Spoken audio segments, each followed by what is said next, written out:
So hey guys, welcome to our fictional vortex. And also welcome to the another amazing story on what if Naruto was a Greek god with lightning power. But before we start, if you want more amazing stuff like this, then be sure to subscribe to our channel and like this video. Also if possible share this video with your friends. Now let's start the story. It was a happy day for the village of Konoha, as today was the day of the defeat of the Kyuubi by the Yondaime Hokage. People were celebrating in the thousands. The streets were clogged by those partaking in the festivities, and by the merchants selling plush toys of the Yondaime and Gamabunta. Thousands of people from other lands came here on this day to partake in the festivities, and to watch the reenactment of the Kyuubi's defeat, which ended in the burning of a giant fox on the outskirts of the village. It was also a certain young man's birthday.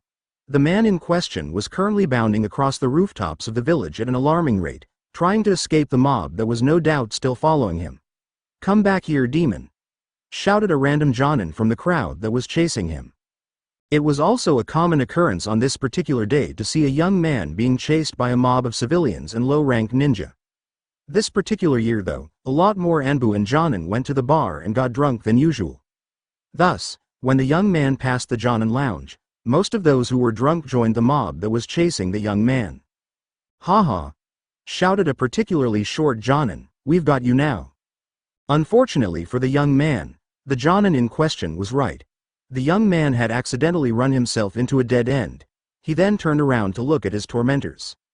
The young man in question had golden blonde hair, bright blue cerulean eyes, and 3 black whisker marks adorning his cheeks. He was wearing orange pants and an orange jacket with a high white cotton collar. His new leaf headband adorned his forehead, though it was slightly grimy. In fact, his hair was messy, and his clothes were covered in grime from running for so long. This young man was known as the prankster king of Konoha by his few friends, but to so many others he was known simply by Demon or Demon Brat. This was because he was the Jinchuriki of the demon known as Kyuubi, the same one that had attacked the village 13 years ago today.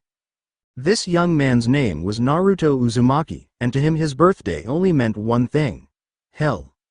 "Quick! Catch it before it can escape!" someone in the back of the crowd yelled. As soon as the words came out of their mouth, Naruto found himself tied up by ninja wire, pinned together by senbon firmly planted in his hands and feet.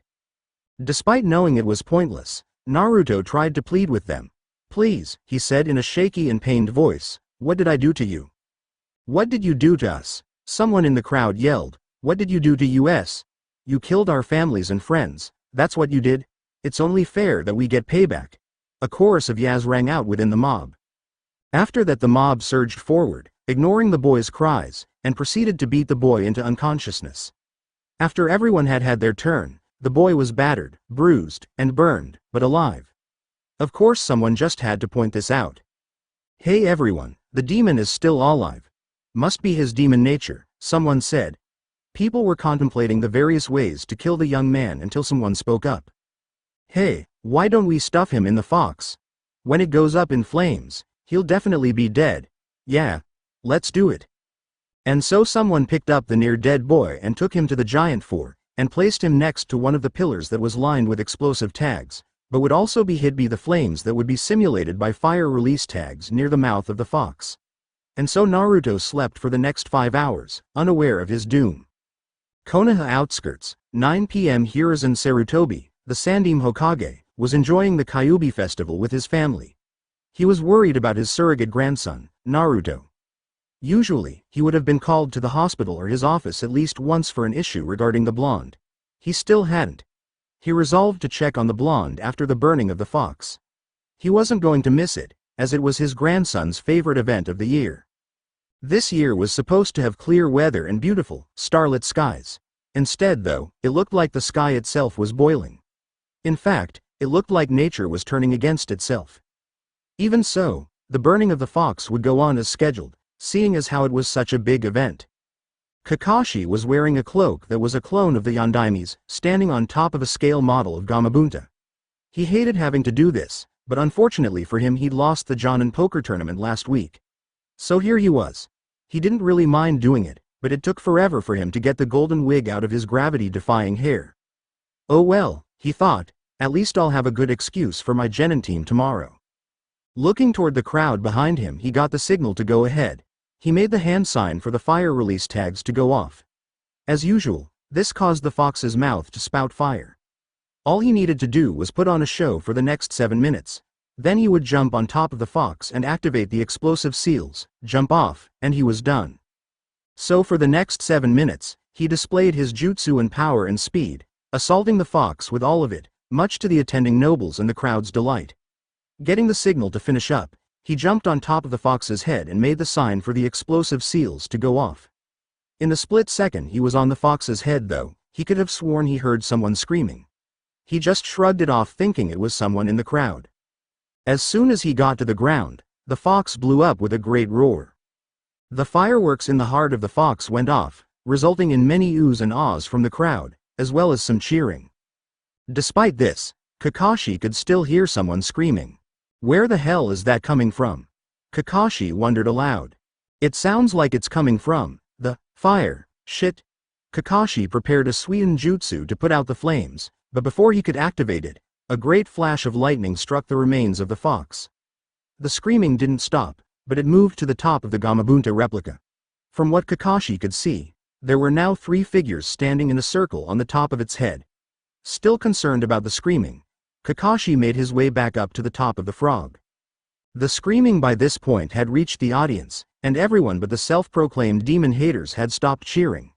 The Hokage then took control of the situation. Everyone stay calm, he said. Me and Asuma and Kurenai will go investigate. The rest of you stay put. And then the trio bounded toward the source of the screaming. What they saw when they arrived shocked them. Naruto was severely burned and bleeding. What could be seen of him was contorted in ways that shouldn't be possible, showing that most of his bones were broken. 3 men were standing around Naruto, looking down at him with what looked like tears in their eyes. This caused the Hokage and his escort as well as the newly arrived Kakashi to get into battle-ready stances. Who are you and what have you done to Naruto? The Hokage shouted. The one in the middle shuffled and responded with a whisper, you promised. The Hokage looked startled. What? I don't remember promising you anything. Who are you? The one in the middle looked up. He had sky-blue eyes and golden blonde hair that had bangs that framed his face. All 4 of them immediately looked shocked. Minato, Kakashi whispered. Minato continued, you promised me that he would be a hero, that he would be cared for. I used my own son to seal the Kyuubi, and this is how he is treated. These people should burn in Tartarus. I completely agree, brother, the one on the left said. I will see to it personally. I will not see my grandson punished like this when he did nothing wrong. Nor will I. My great-grandson deserved something much better than this, the one on the right said. Minato, the Hokage pleaded, don't do anything brash. Hiruzen, the only reason this village is still standing is because you, Kakashi, Jiraiya, and a few others that me and my son trust are still here. So you won't destroy the village? No, but I will inform them of what they have done to their precious hero's son. I will also take my son back to our realm, ancient rules be damned. The ones on the left and right nodded, showing their agreement. Hiruzen sighed and said, fine. It probably is for the best, but can we at least see him from time to time? Minato smiled slightly and said, maybe, but it's completely up to him. I won't force anything more on him. I have done enough to accidentally ruin his life. Hiruzen and Kakashi smiled, and then Kakashi asked, so how are you going to tell Konoha? Minato just stepped forward and pointed his index finger toward his throat and said with a voice like thunder, people of Konoha. Today you have made a grave mistake. You have killed a young man. Who was the Yondaime's son. His name was Naruto Uzumaki Namikaze, the 3rd Jinchuriki host to the Kyuubi. Wallow in misery as you realize that you have just killed your hero's son in your ignorance. The lightning clashed as if to prove his point, and removed his finger and laid his hand back into his pocket. Immediately after this, a small blue portal appeared behind the men. The one on the right stepped in, followed by the one on the left, and disappeared. Minato picked up his son bridal style and walked toward it himself before he turned back toward the small group and said with a small smile, till next time. Then he stepped into the portal himself and closed it with a clap of thunder, leaving 4 happy ninjas and a mourning populace of Konoha in his wake. Naruto awoke to the sound of what sounded like a bird outside his window. He looked around, noticing his unfamiliar surroundings. He was laying on a king-sized bed with orange sheets. In front of him, he saw a black dresser cabinet with 6 shelves. Rushing outside the door, he saw a clear glass table with a gray cloth bench. Looking to his left, he saw a black leather couch with a glass coffee table sitting in front of a large plasma TV. The TV rested on a black cabinet that had a matching copy on the wall closest to the dining room. The bathroom was in a small room in the middle of the dining room. The kitchen was small but sported a fridge, an oven, a sink, and a table that had a computer on it. While Naruto was getting reacquainted with his new apartment, he completely missed the note on the dining room table. Rocketing past the table, he finally noticed it when it flew into his face. "Huh, what's this?" he asked to no one in particular. He opened it and began reading. "Dear Naruto, first of all I would like you to know that I am your father, Minato Namikaze, or at least that's what I was called back in that world. I and your grandfathers transported you here after what happened at the festival. This is your home. You have family here. Your mother was Kushina Uzumaki. She was one of the few people that had the gall to stand up to a god. That was why I loved her. I'm sorry I couldn't be there for you as you were growing up. Hell, I'm sorry I can't be there now, but our family has rules that I need to follow regarding our children. Just now that I love you, and that we will meet someday. Till then, practice your jutsu, but not in public. This world doesn't know of chakra. Your shadow clones can help you train. They give you their memories when they dispel. In the scroll next to this note, you will find hundreds of jutsu that our family has acquired and some of my personal jutsu, as well as some of this world's money, enough to get you by for the next year. Get stronger and make friends. With love, Minato Namikaze. PS. Read up on Greek mythology, it'll help someday. I guarantee it." Naruto looked up from the note with teary eyes. Sure enough, there was a scroll with a sealing mark on it. Biting his thumb so that a little blood came out, he swiped it across the seal, and sure enough, out popped scrolls labeled Taijutsu, Ninjutsu, Genjutsu, Kenjutsu, and Fuinjutsu. With a cracking voice, Naruto chalked out, "Thanks, Dad. I'll make you and my grandfathers proud." Then, hopping toward the window, he looked out upon buildings as tall as Gamabunta. Somewhat shocked, he opened the window nonetheless and shouted, "Look out, world! Naruto Uzumaki Namikaze is here. Believe it." It had taken Naruto about 2 weeks for him to get used to the new world. After accidentally waving to a guy hailing a cab, giving a waitress a $100 tip for a $7 sandwich, and punching Mickey Mouse in the face thinking he was a monster, the average New York lifestyle began to become an everyday occurrence to the blonde. At the end of the second week, he received another letter from his father telling him that he was enrolled in a school called Yansei Academy, which was starting in 2 weeks.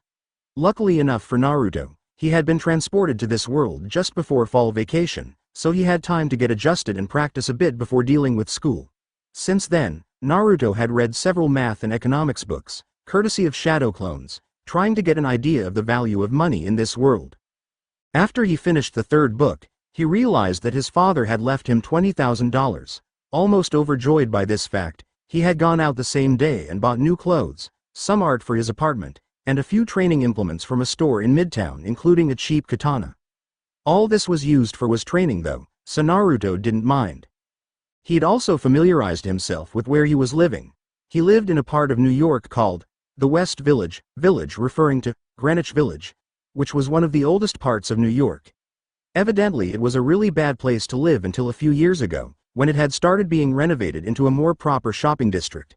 Some people even called it the New Soho, which was big considering that Soho was where everyone went for everything stylish. After figuring out how to use the subway system, Naruto had spent his remaining time focusing on Fuinjutsu. He realized that the academy he was going to was a boarding school, and he really didn't want to come back home to a dusty apartment. Originally his intention was to find a self-cleaning seal, but Naruto soon found himself to be immersed in seals. He was great at it, although Naruto chalked it up to being the son of 2 of the most famous sealers that Konoha had ever known. And so it got down to 2 days before the start of the academy. Naruto had basically taken in everything he could from his family's scroll on Fuinjutsu. What would have taken years for anyone else to do had taken Naruto 2 weeks. This was of course due to his affinity to the art, as well as his ability to create hundreds of shadow clones. Right now, the blonde was tinkering for his father's Hiroshin seal. If I take this and move it there, No no no, that makes it into an exploding seal. But if I move this here, ha ha ha, I got it, he yelled, and attempted to stand, but in his excitement he forgot that he was sitting at the table, and when he attempted to stand he banged his knees against the metal part of it. After this, as reflex, he bent down to try and prevent himself from experiencing the pain that was sure to come, but instead he hit his head on the table. The end result was the young man falling to the floor in self-inflicted pain. To any passerby, they would have found the blonde sprawled on the floor to be rather humorous. While this was happening, Naruto heard someone knocking at his door. This was unusual for a New Yorker, as most apartments you have to be let in or buzzed in. For Naruto, however, this had become a common occurrence. This was because whenever someone knocked, it was usually something from Naruto's father or grandfathers. His grandfathers sent letters last week, telling him that they were sorry for abandoning him and were looking forward to meeting him one day. They also sent along sets of kunai and shuriken that they said were especially made for him and that they contained chakra metal. While Naruto still hadn't even begun learning his jutsu or elements, he was looking forward to doing it so he could use their gifts to their fullest when he was able. Getting up from his unplanned makeout session with the floor, Naruto slowly hobbled to the door, fully expecting no one to be there. In fact, he was so confident in this belief that he didn't even bother to look through the porthole. That little glass thing on an apartment door that you can see people through. So he was thoroughly surprised that when he opened the door, a man was standing there looking at him. The man had a slim, runner's figure, which was shown off by the U.S. Postal Service uniform he was wearing. He had blue eyes, though not as blue as Naruto's, hidden under matted salt and pepper hair. In his left hand he held a pen and pad, and underneath his right arm there was a small box. "Delivery to one Naruto Uzumaki?" the man asked, and at the same time told. "That's me," said Naruto. "All right then, kid, just sign here, here, and the package is yours," he said, handing Naruto the pen and pad. The pen looked really interesting. It looked like it was being intertwined by snakes. While he was signing, Naruto thought he felt one of the snakes move, but shrugged it off as being exited from finally completing his father's seal. After Naruto finished signing, the man took the pad and the pen and handed the box to Naruto. "There you go, kiddo.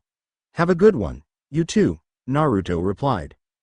After the man left, Naruto closed the door to his apartment and looked excitedly at the box. He had a feeling that it was from his father, so he was naturally exited. Getting out the scissors he kept in the kitchen, Naruto made quick work of the box.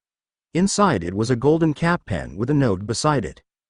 The note read, "Dear Naruto, good work on figuring out the Hiroshin. And in record time. It took me 3 years to figure that out, but you managed to get it in 2 weeks.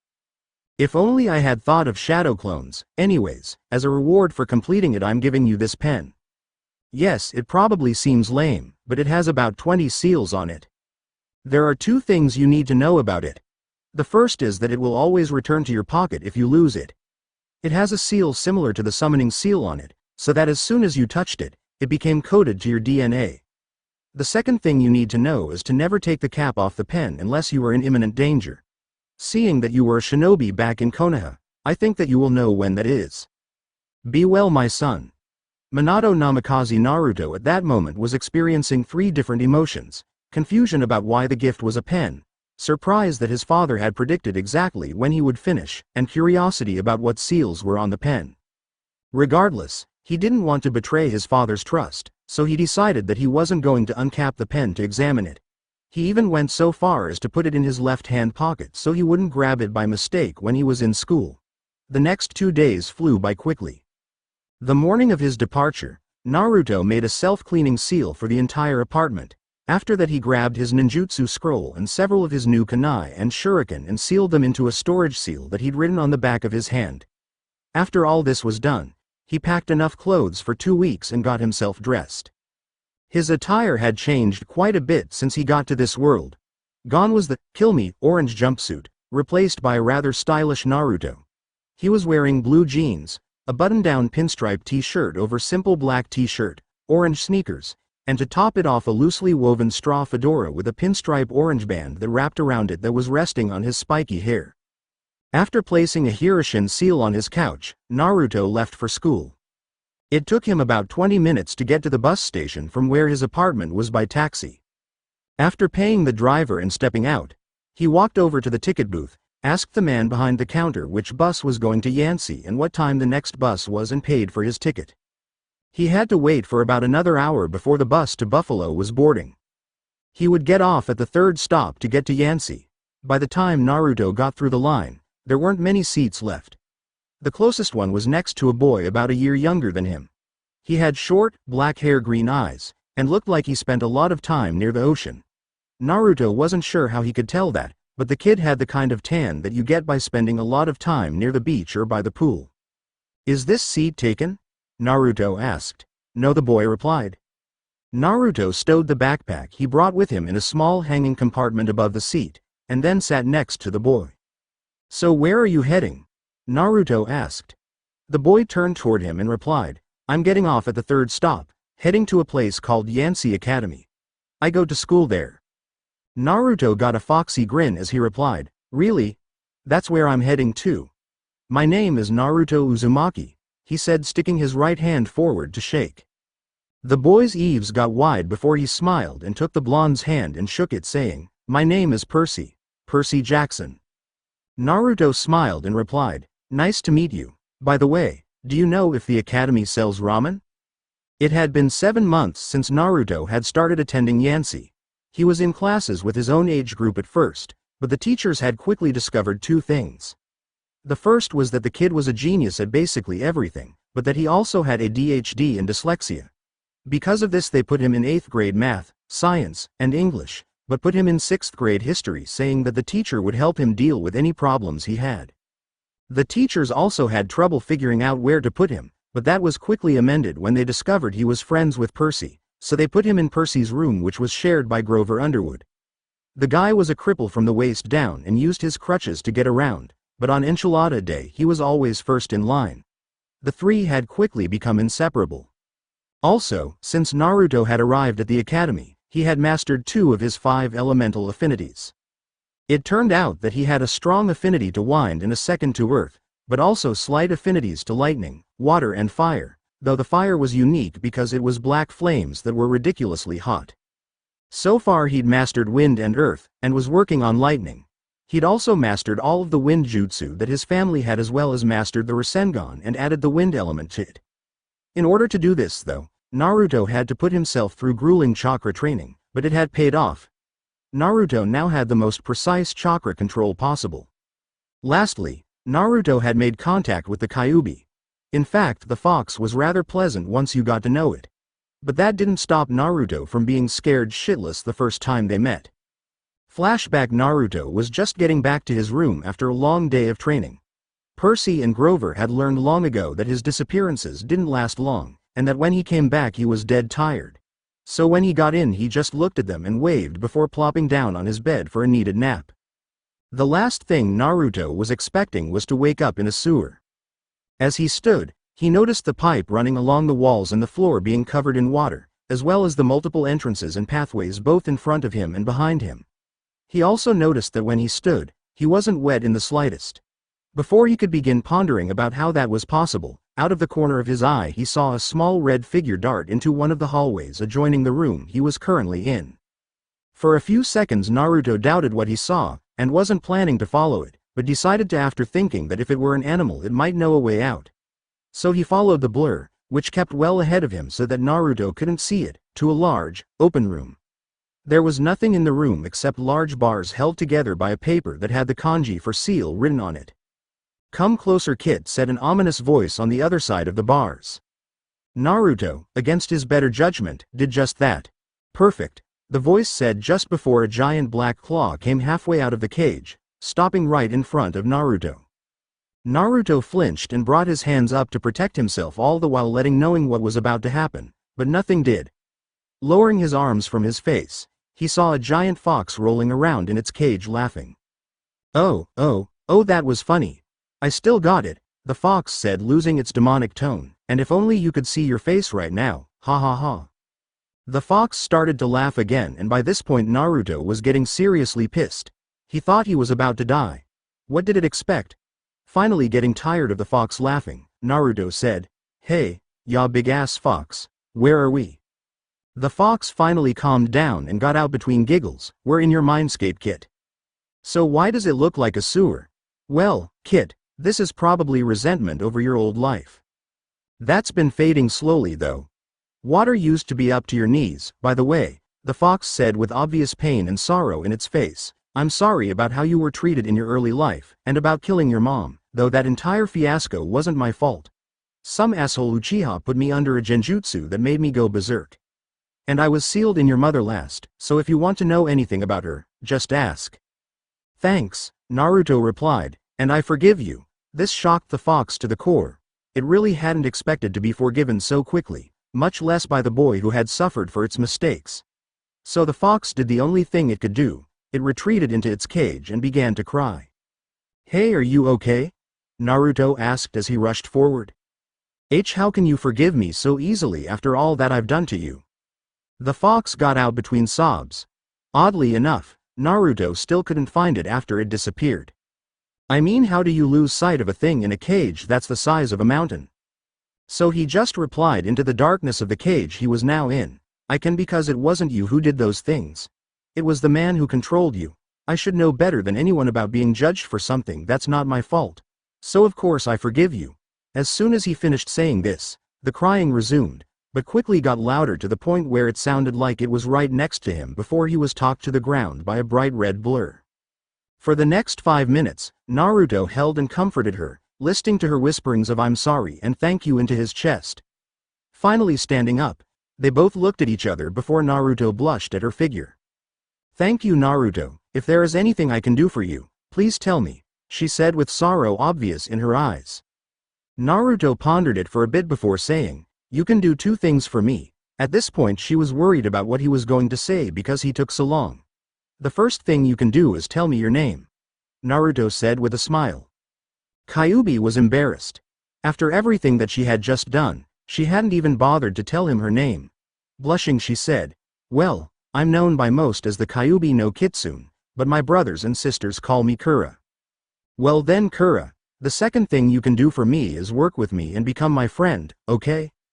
Just then Kura burst out in sobs again, which lasted for the better part of half an hour before she calmed down. For the next hour after this they talked about Kura's life and the Sage of 6 Paths before Kura said, well, it was nice talking with you, Kit. I'm looking forward to seeing you again.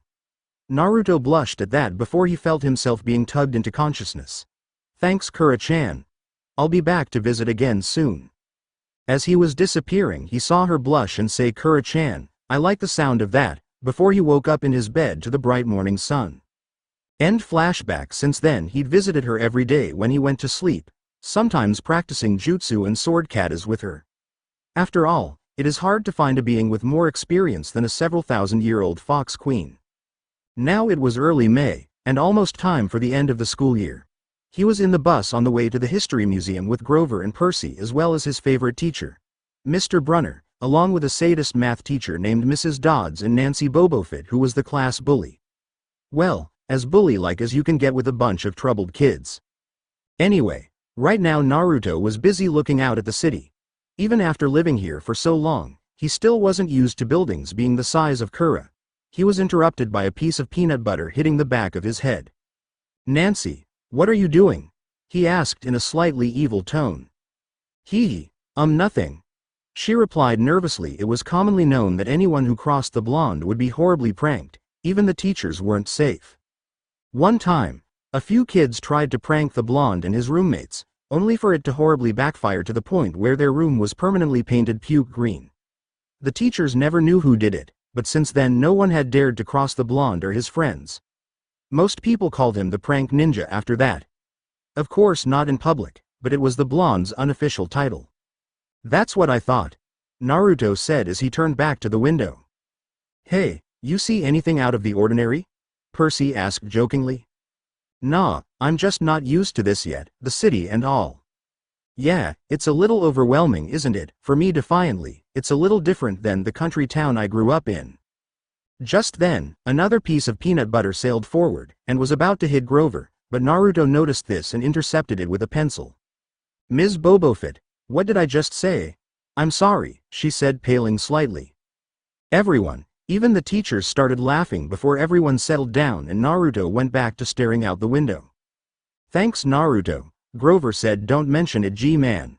Seriously though, thanks, Percy said, I was about to lose it. It's fine. I don't want you getting in any more trouble anyway. Yeah, don't forget you're on probation, dude.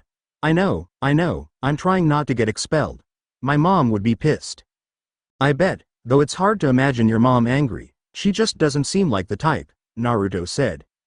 He'd met Percy's mom during winter break when Percy invited Naruto over for Christmas dinner. He'd also met Gabe, Percy's stepfather. The man was addicted to poker and dip, and smelled like a horrible combination between urine and onions. Why Mrs. J put up with him Naruto would never know. Trust me dude, she's really scary when she wants to be. And with that, the trio just talked the rest of the trip away about how Naruto was going to get back at the Klepto Queen.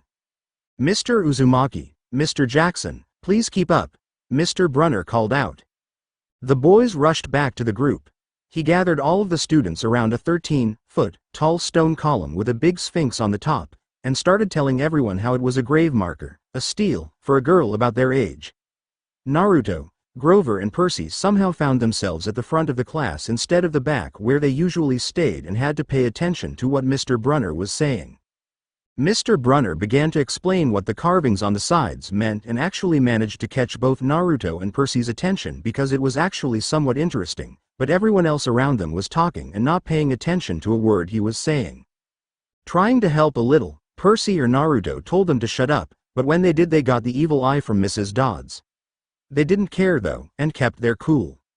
However, when the Klepto Queen started snickering about some of the statues being naked, Percy blew up and yelled at her to shut up. Of course no one was talking right at that moment, so Mr. Brunner tried to take advantage of the situation. Mr. Jackson, do you have something you wish to add? Mr. Brunner asked, clapping his hands together. No sir, Percy mumbled as the others began to laugh at him, but they quickly shut up when Naruto gave them his evil eye. Well then perhaps you can tell me what is happening in the picture, he said, motioning over to a picture on the stele that showed a man sitting on a throne with child in his hands and his mouth wide open. Percy said, stalling before getting a bit of confidence once he recognized the pictures. That's Kronos eating his kids. Yes, Mr. Brunner said, and he did this because. Well, Percy said as his friend racked his brain to figure it out. Kronos was the king god and. God? Mr. Brunner said with frown before Percy corrected himself. Titan, he said, he didn't trust his kids, who were the gods. So, Kronos ate them, right? But his wife hid the last baby, Zeus, and gave Kronos a rock to eat instead. Then when Zeus grew up, he tricked his dad, Kronos, into barfing up his brothers and sisters. Ew, said all the girls in the back, causing everyone who was actually listening to roll their eyes. Then there was big fight and the gods won, Percy said, finishing his answer, getting a nod from Mr. Brunner. That's correct, he said. Then the world became ruled by the 12 Olympians gods, with the most powerful being the three brothers Zeus, Poseidon and Hades, he said, pointing towards three small figures. Since they overthrew their father they have been rivals. On many occasions the gods came down to earth and, he said awkwardly before Naruto spoke up. Hooked up because they couldn't keep it in their pants, he said, getting laughter from everybody including Mrs. Dodds and Mr. Brunner. That is correct, Mr. Uzumaki. Can you tell me the correct term for these children? He asked Naruto. They were called demi-gods, right?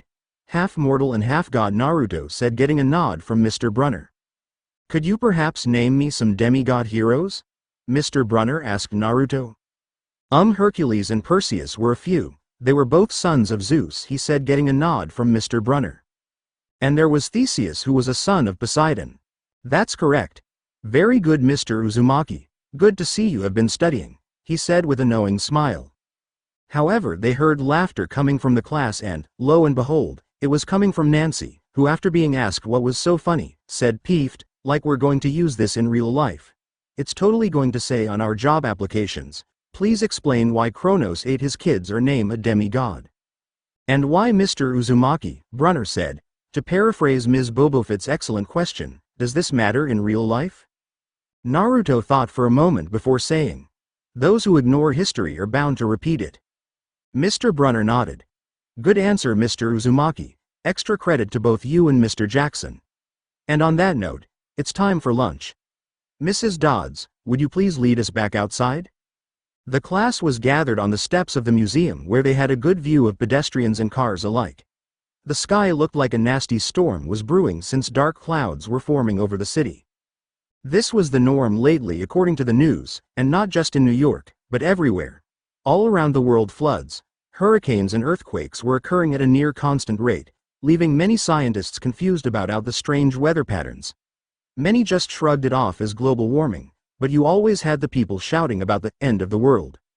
Naruto sat on the edge of a fountain with Percy and Grover, the latter two eating their lunches while Naruto dug into his ramen.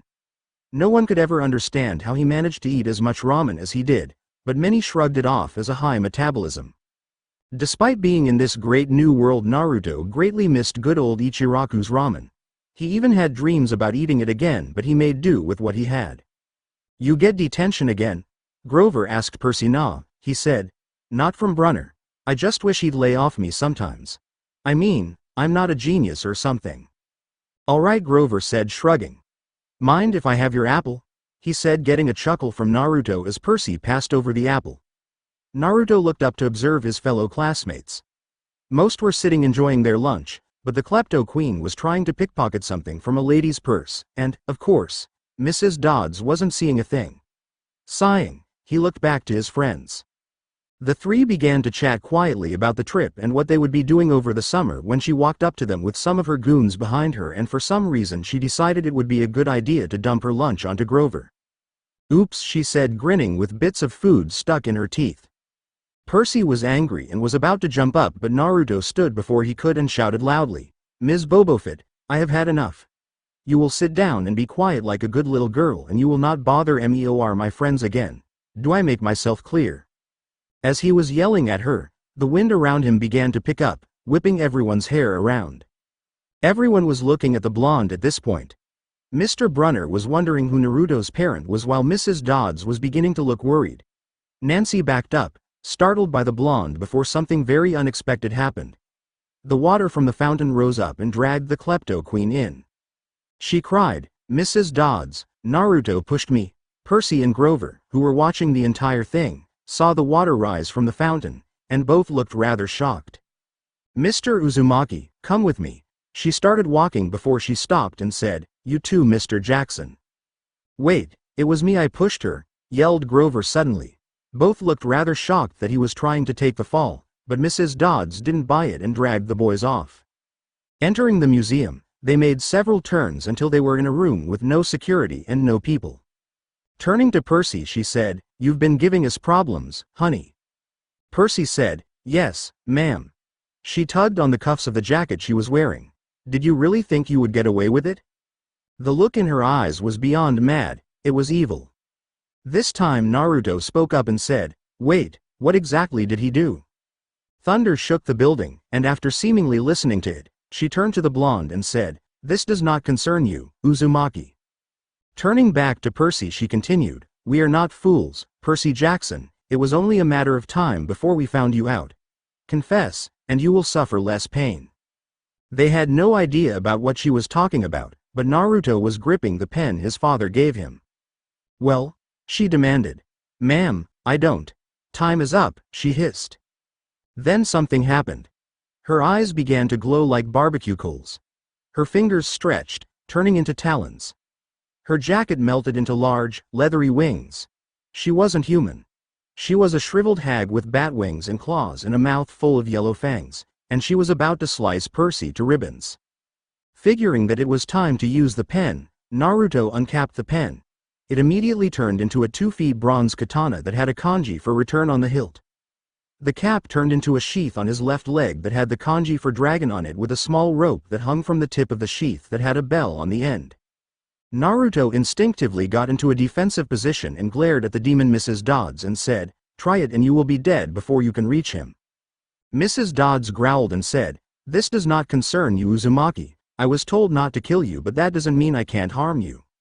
All of a sudden, Mr. Brunner, who was apparently standing by the door, yelled out, "What ho, Percy!"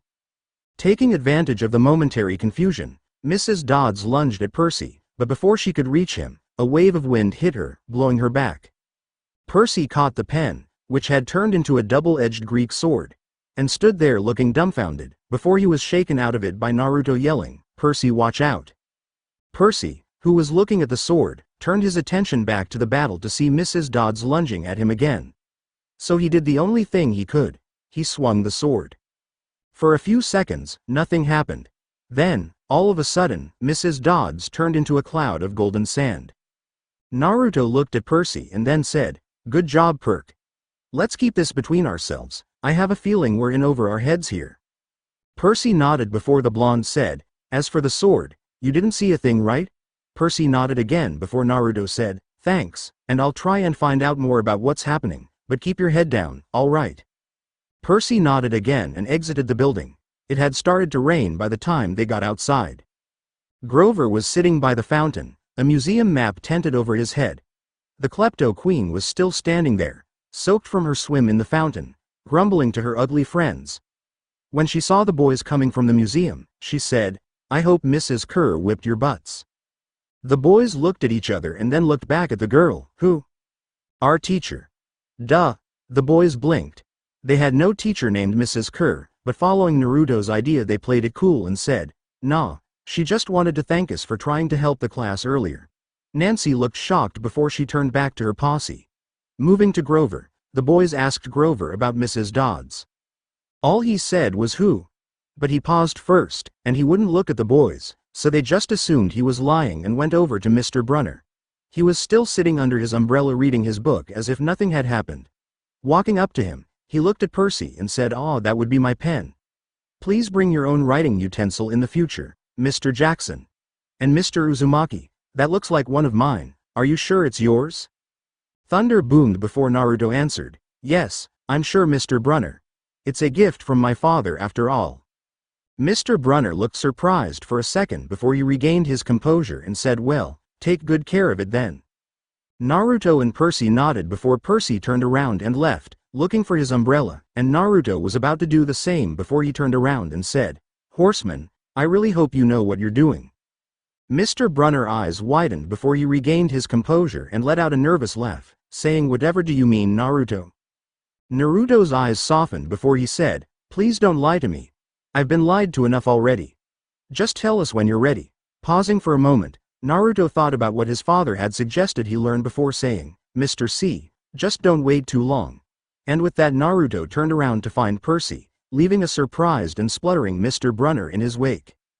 The remaining weeks at school passed by quickly. Every once in a while, Naruto or Percy would try and surprise people with a question about Mrs. Dodds, but to no avail. The only one who ever had any kind of a reaction to that name was Grover. It was painfully obvious that he was lying about it because of the fact that he hesitated before answering. From all this, Percy and Naruto had found out nothing more than that Grover was a horrible liar. Meanwhile, the weather was slowly getting worse. The never-ending storms were taking their toll on everyone. Percy's grades slipped from C's and D's to solid F's, while Naruto's grades slipped from B's to low C's. Percy was getting in more pointless fights that Naruto usually had to finish. Normally, Naruto would just stand there until someone tried to make him join in, after which Naruto knocked everyone out and claimed self-defense. Unfortunately, Naruto wasn't there all the time and Percy blew up in one of his classes, resulting in Percy being kicked out at the end of the year. He really didn't care though. He was somewhat homesick. As a result, Percy didn't study for any of his exams, save one. Percy had always claimed that Mr. Brunner was his favorite teacher. To the blonde it seemed though that Mr. Brunner had always been looking after Percy, maybe even more so than giving him correct marks on wrong answers. Right now though, Percy was getting really frustrated with his book. Arg! Who would remember this anyway? Percy yelled as he threw his book across the room, which had perfect aim of a sleeping Naruto's head. Gah! Naruto yelled as he was woken by a particularly big book hitting him on the back of the head. He bolted up, thinking he was under attack, thanks to ninja training, but ended up hitting his head on the top of his bunk. The blonde grabbed his head in pain before flopping back unceremoniously back onto the bed, turning his head so he could glare at Percy. Hee, sorry, sigh, it's fine. So what made you feel the need to throw a book into the back of my head? Well, I'm studying for my Latin exam, but all of this is way too confusing. How the hell am I supposed to know the difference between Chiron and Charon? The blonde chuckled and said, it's simple really, One has an A and the other has an I. Great, now you sound like Mr. Brunner. How are you so good at this stuff anyway? Don't you have ADHD and dyslexia like me?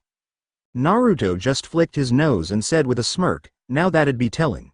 But if you're really having that much of a problem with this, why don't you go and see Mr. Brunner? I'm sure he'd be more than willing to help if you asked. Yeah, alright, maybe he'll let me see that sword again. Want to join me? Sure. After you woke me up, I seriously doubt that I could go back to sleep. Besides, I could use the stretch.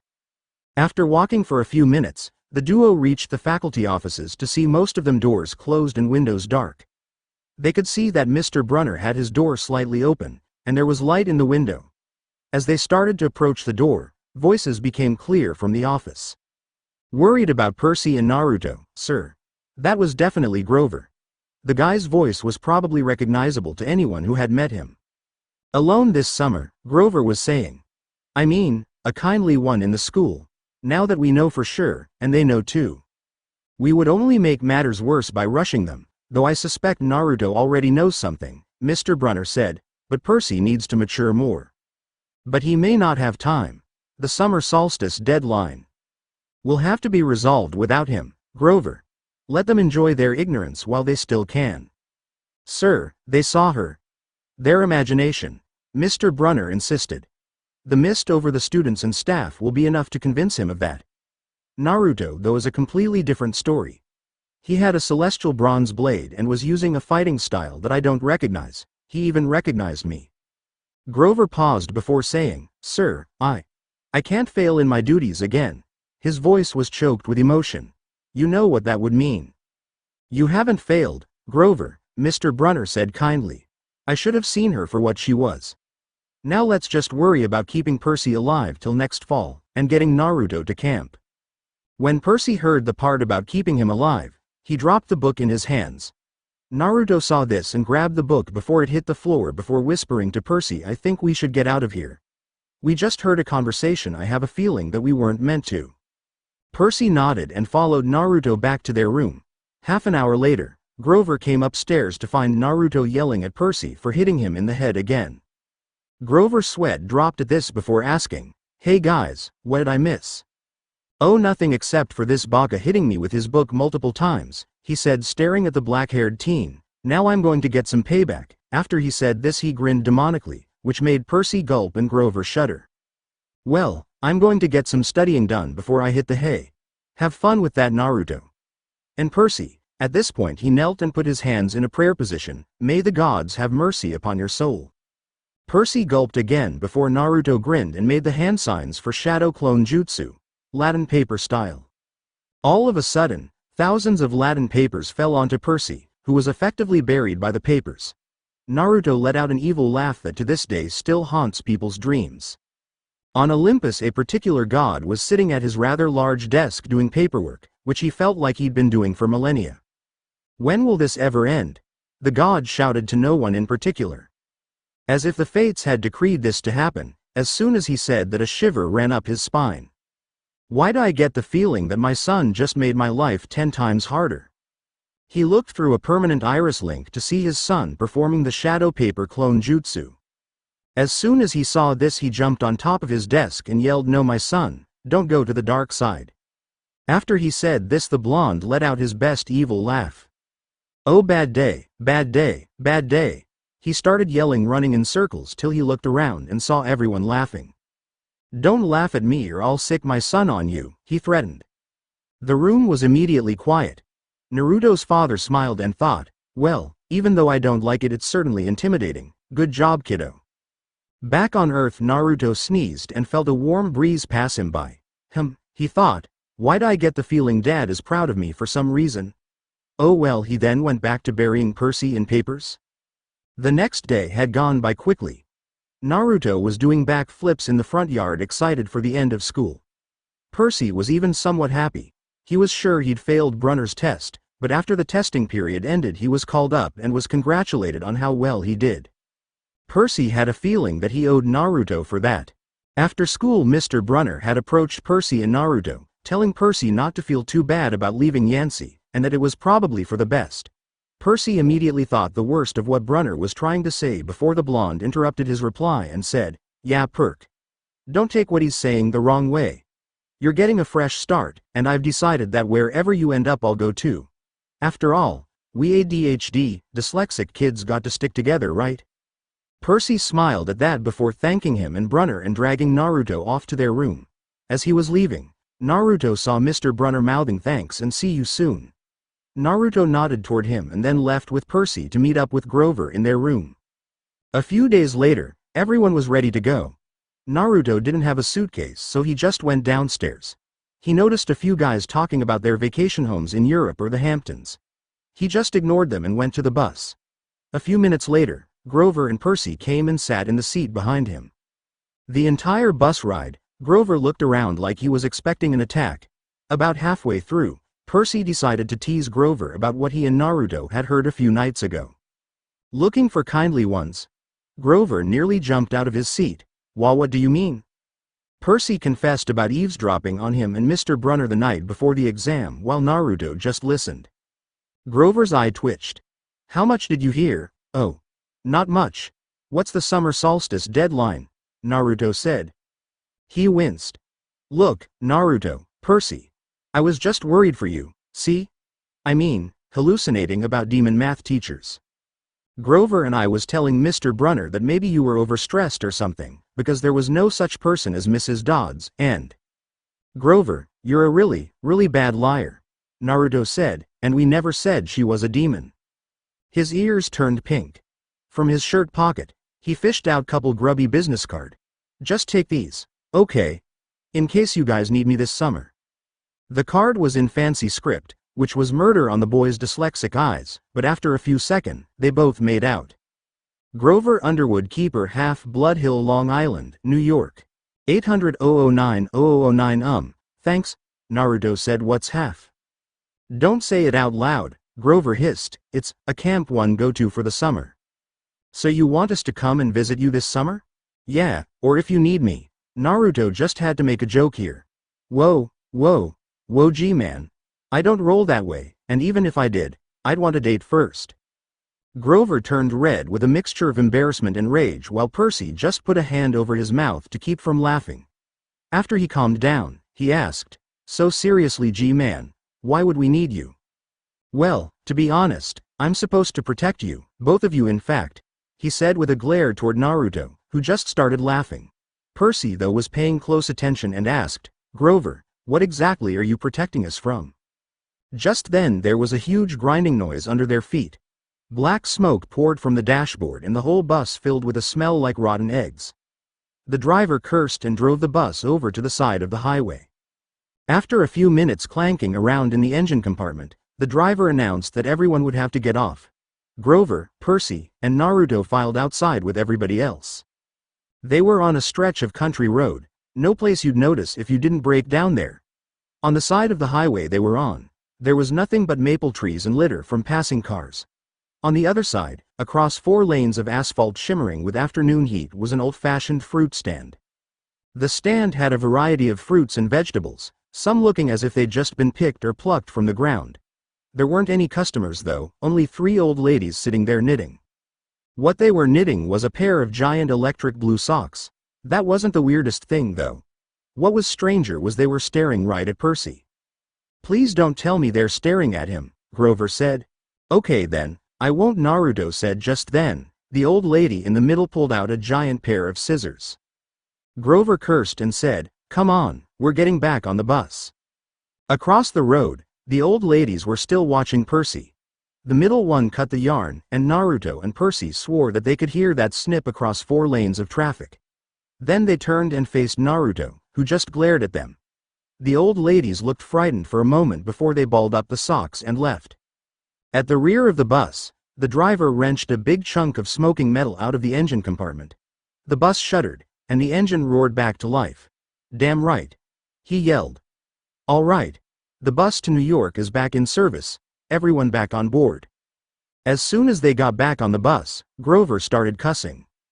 Shit, they never make it past 6th, never." "Hey G-man, what's up?" Naruto asked. "What did you two see?" "Well, While they were looking at Perk. Here, they snipped some yarn with a giant pair of scissors. At this Grover turned white. And while they were looking at Naruto, Percy continued. Well, they looked at him and turned white, or pale. Either way they looked scared. As soon as Percy finished, Grover fainted. Well, this was interesting, Naruto mused. They got into the city about half an hour later, at which time Grover woke up. Grover made Naruto and Percy promise to walk them home, but when he left for the bathroom, they grabbed a cab and left. Naruto left Grover a note telling him that he was perfectly capable of protecting Percy, and to ask Mr. C about it. When they reached Percy's apartment, Naruto paid the cab driver and followed Percy upstairs. He was expecting the smell, but not Gabe's appearance. He looked bad the last time he saw him, but this time he looked like a walrus. Oh, how tempted he was to go walrus hunting. So you're home, and you brought the blonde brat. Where's my mom? Working. Got any cash? No, you took a taxi from the bus station, he said.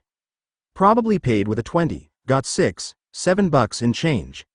Somebody expects to live under this roof. He ought to carry his own weight. Am I right, Eddie? Eddie, the super of the apartment building, looked at Percy with a twinge of sympathy. Come on, Gabe, he said. The kid just got here. Am I right? Gabe repeated. Eddie scowled into his bowl of pretzels. The other two guys passed gas in harmony. Actually, I'm the one that paid, and he really doesn't have any money. Though you could try and win it off of me, Naruto said with a smirk. Percy was smiling slightly. Anyone who bet against the blonde would lose. It wasn't a lucky streak. It was a fact. And Gabe took the bait. Sure, brat, pull up a chair. I hope you lose, Gabe. Hey, don't get snooty with me. Your report card came last week. Percy just grumbled and went to his room with his suitcase. So who's dealing? 30 minutes later, Sally Jackson came in with a bag of candy. What she saw shocked her. Naruto had won not only over $35,000, but the guys were all betting their last resorts. Gabe had bet his car, Eddie bet his deed to the building, and the other two had bet the deed to an electronics store in Midtown as well as a yacht in the harbor. Hey Mrs. J, the blonde, said Naruto, what are you doing? Cleaning house. Why don't you go check on Percy? He's in his room. I'll be done in a minute. After he said this, he went all in, causing the other men to smirk. Sally just sighed and went to Percy's room. When she got there, she saw Percy on his bed. He seemed to be awake but had his eyes closed.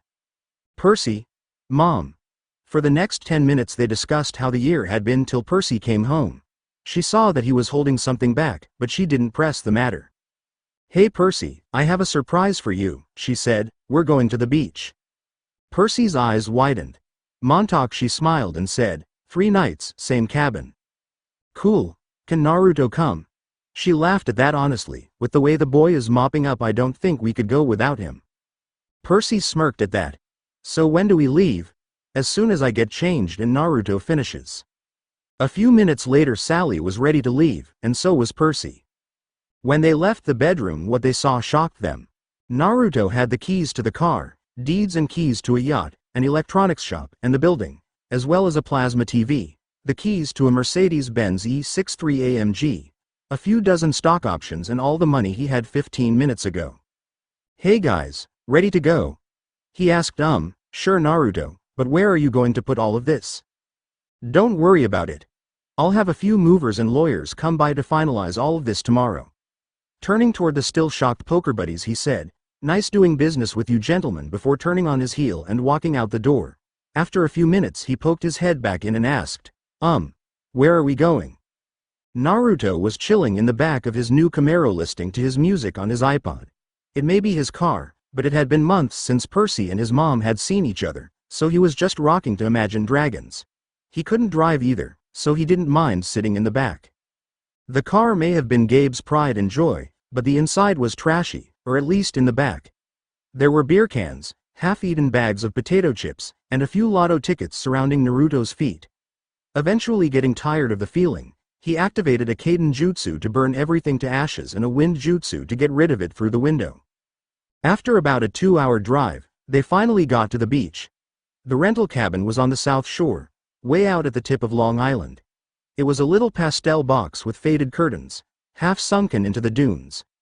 Evidently there was always sand in the sheets and the sea was usually too cold to swim in. All in all, to Naruto it seemed like a rather odd place to take a vacation. After getting there, Sally seemed like years of stress and worry had been lifted off her shoulders. By the time they got everything unpacked and set up, it had gotten dark. Both Percy and Sally had gone to find firewood in an area near the coast, telling Naruto to find materials to start the fire. By the time they got back, they were surprised to see that Naruto already had a fire going, using some old wood he found behind the cabin. So they set down the extra firewood and began to roast hot dogs and marshmallows. Naruto was a surprisingly good cook, they found, as any hot dog he roasted was perfectly cooked. Percy was more surprised to learn that he ate more than ramen. After chowing down for a bit, Mrs. Jackson began to regale them both with stories from when she was a kid, and the stories she wanted to write after she had enough money to quit the candy shop. Naruto offered to give her a loan, and she said she would think about it. After a while, Percy got the nerve to ask his mom about his father. He was kind, Percy, she said, tall, handsome, and powerful, but gentle, too. You have his black hair, you know, and his green eyes. I wish he could see you, Percy. He'd be so proud. How old was I? Percy asked. I mean, when he left. She watched the flames. He was only with me for one summer, Percy. Right here at this beach. This cabin. But, he knew me as a baby. No, honey. He knew I was expecting a baby, but he never saw you. He had to leave before you were born. Percy looked sad and slightly angry at that, so trying to clear the tension she turned to Naruto, who was looking at the stars, and asked, What about you, Naruto? I haven't heard you talk about your parents. Percy looked at the blonde with interest, snapping him out of his brooding. He hadn't heard the blonde talking about his family at all since he met him. The only thing he said was that the sword pen he had was a gift from his father. Naruto sighed, rose from his comfortable position on the sand to look at the Jacksons. Honestly, I don't know too much about them. I was born in a small town in the country. Mom and Dad were both war heroes. Evidently my mom was really feisty and was nicknamed the Red Hot Habanero. Her name was Kushina. She died the night I was born. Sally and Percy looked down at this. My dad died the same night. His name was Minato, and evidently he was a natural commander. I don't know the details about what happened, but someone killed them both. After a few seconds of uncomfortable silence, Percy asked, So who do you live with, Naruto? Well, I've lived on my own since I was 7. Both Percy and Sally looked shocked at this, by getting support from the state as well as the man I see as my grandfather, but I haven't seen him for about half a year now. I have more to tell, but it's rather emotional for me, so I'd rather not talk about it anymore. That's fine, Naruto, we understand. Well, I think it's about time to turn in. I'm heading to bed. You two don't stay up too much longer, all right? Yes, Mom, Mrs. J, the boys replied. Percy stayed up for about another half hour before he went to bed. Naruto decided to stay out for a bit before he went to bed so he could see the stars. That was one of his favorite things to do when he was younger.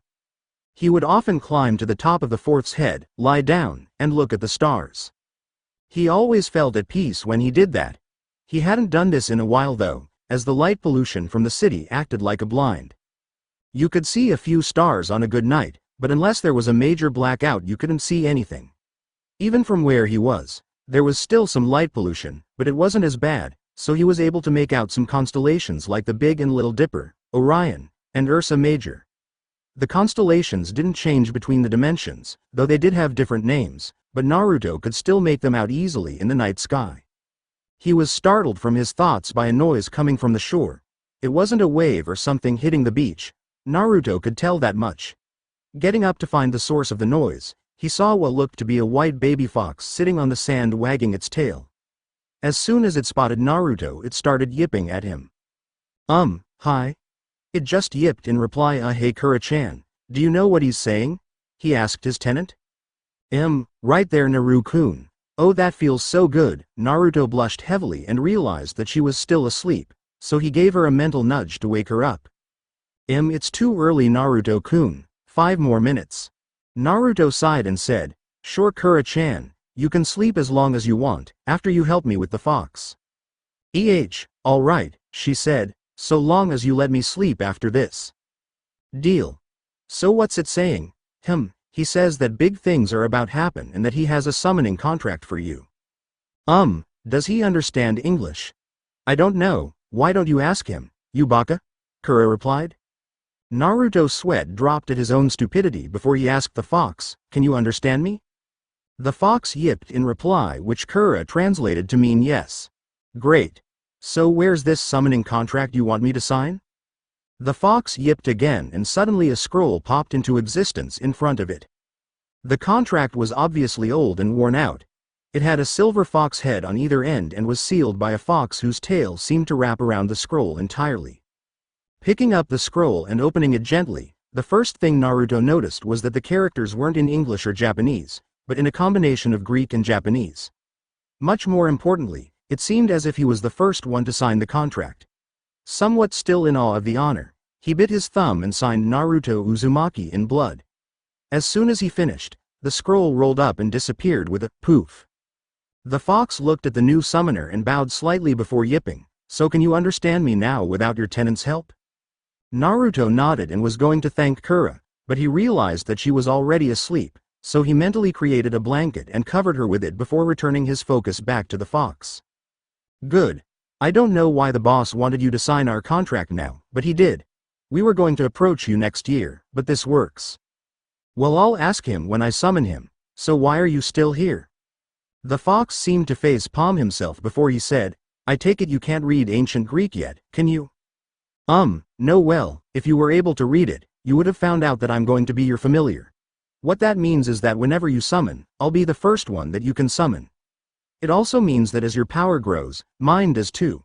Considering that you're already pretty powerful, I'll probably be the size of a car when I get back to Mount Sarai. Damn, that's gonna hurt. Naruto rubbed the back of his head sheepishly and said, hey, sorry. By the way, what's your name? Ah, how could I forget that? My name is Tori Kusuta, but my friends just call me Tori. The fox said while scratching behind his ear. Well, it's nice to meet you, Tori. I look forward to being your best summoner, believe it. The fox chuckled and said, I'm sure you will be Naruto-kun. Before you go though, the Fox clan has 2 rules. The first is that we are extremely loyal to our friends, so if you betray one, we'll excommunicate you. Naruto nodded in understanding. The second one is if you ever say anything about the power of youth, or wear a green jumpsuit without good reason, we will excommunicate you and very possibly eat you. Naruto paled at the thought of someone who would actually do that. Meanwhile in Konoha 2 shouts of youth were heard, giving everyone who was still asleep nightmares and woke a lot of people in a cold sweat. Back in our world, Naruto got a shiver down his spine that shook him to the core. Alright, I shouldn't have a problem with either of those rules. Cool. Well, I think it's about time that you got to bed, and I need to get back home. Alright. Well, I'll see you around, Tori. The fox gave Naruto a mock salute and dispelled, and Naruto went back to the cabin thinking about what the boss fox was like. When he finally calmed down enough to go to sleep, he had a rather odd dream. He was on a beach, with Percy standing next to him and a storm coming toward them. 2 animals, a white horse and a golden eagle, were trying to kill each other at the edge of the surf. The eagle swooped down and slashed the horse's muzzle with its huge talons. The horse reared up and kicked at the eagle's wings. As they fought, the ground rumbled, and a monstrous voice chuckled somewhere beneath the earth, goading the animals to fight harder. Suddenly Percy started running toward them and tried to say something, but he disappeared before he could make a sound. What happened next was even weirder. The eagle and the horse stopped fighting as whirlpools started in the water. The eagle, the horse and a previously unnoticed raven all turned to look at it. A flash happened, and replaced were the 3 animals with 3 men with their backs toward Naruto. Then another flash occurred and a man appeared where there used to be a whirlpool. He was wearing a cloak with a thunderbolt on the right arm and the moon on the left. Naruto couldn't see his face, but the man had blonde hair like his own. As he walked up to the 3 men, a loud rumbling was heard somewhere to Naruto's left. The 4 men looked at each other, and then they turned and sprinted off toward it. Then lightning struck right in front of Naruto and the dream ended, leaving Naruto feeling very happy for some reason. When Naruto awoke, he realized that he wasn't in the cabin anymore. Instead he was in the back of his Camaro laying his feet on top of Grover. What happened? Naruto asked groggily. Hey man, it's about time you woke up, Percy yelled from up front. Percy, stop yelling. This isn't the time. Mrs. J scolded. It's still behind us. Grover yelled. Wait a minute. What the hell is going on? And why does Grover have goat legs?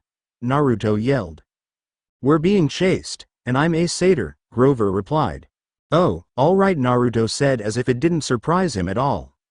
By who? Who are we being chased by? Percy asked. Oh, nobody much, Grover said, just the Lord of the Dead and a few of his bloodthirstiest minions. Grover. Sorry, Mrs. Jackson. Could you drive faster, please? Mrs. J made a hard left. They swerved onto a narrower road, racing past darkened farmhouses and wooded hills and pick-your-own-strawberries signs on white picket fences. So where are we going? Naruto asked, obviously stealing, ready for combat. We're heading to the camp one told you about. You'll be safe there. Mrs. J seemed to choke up on that.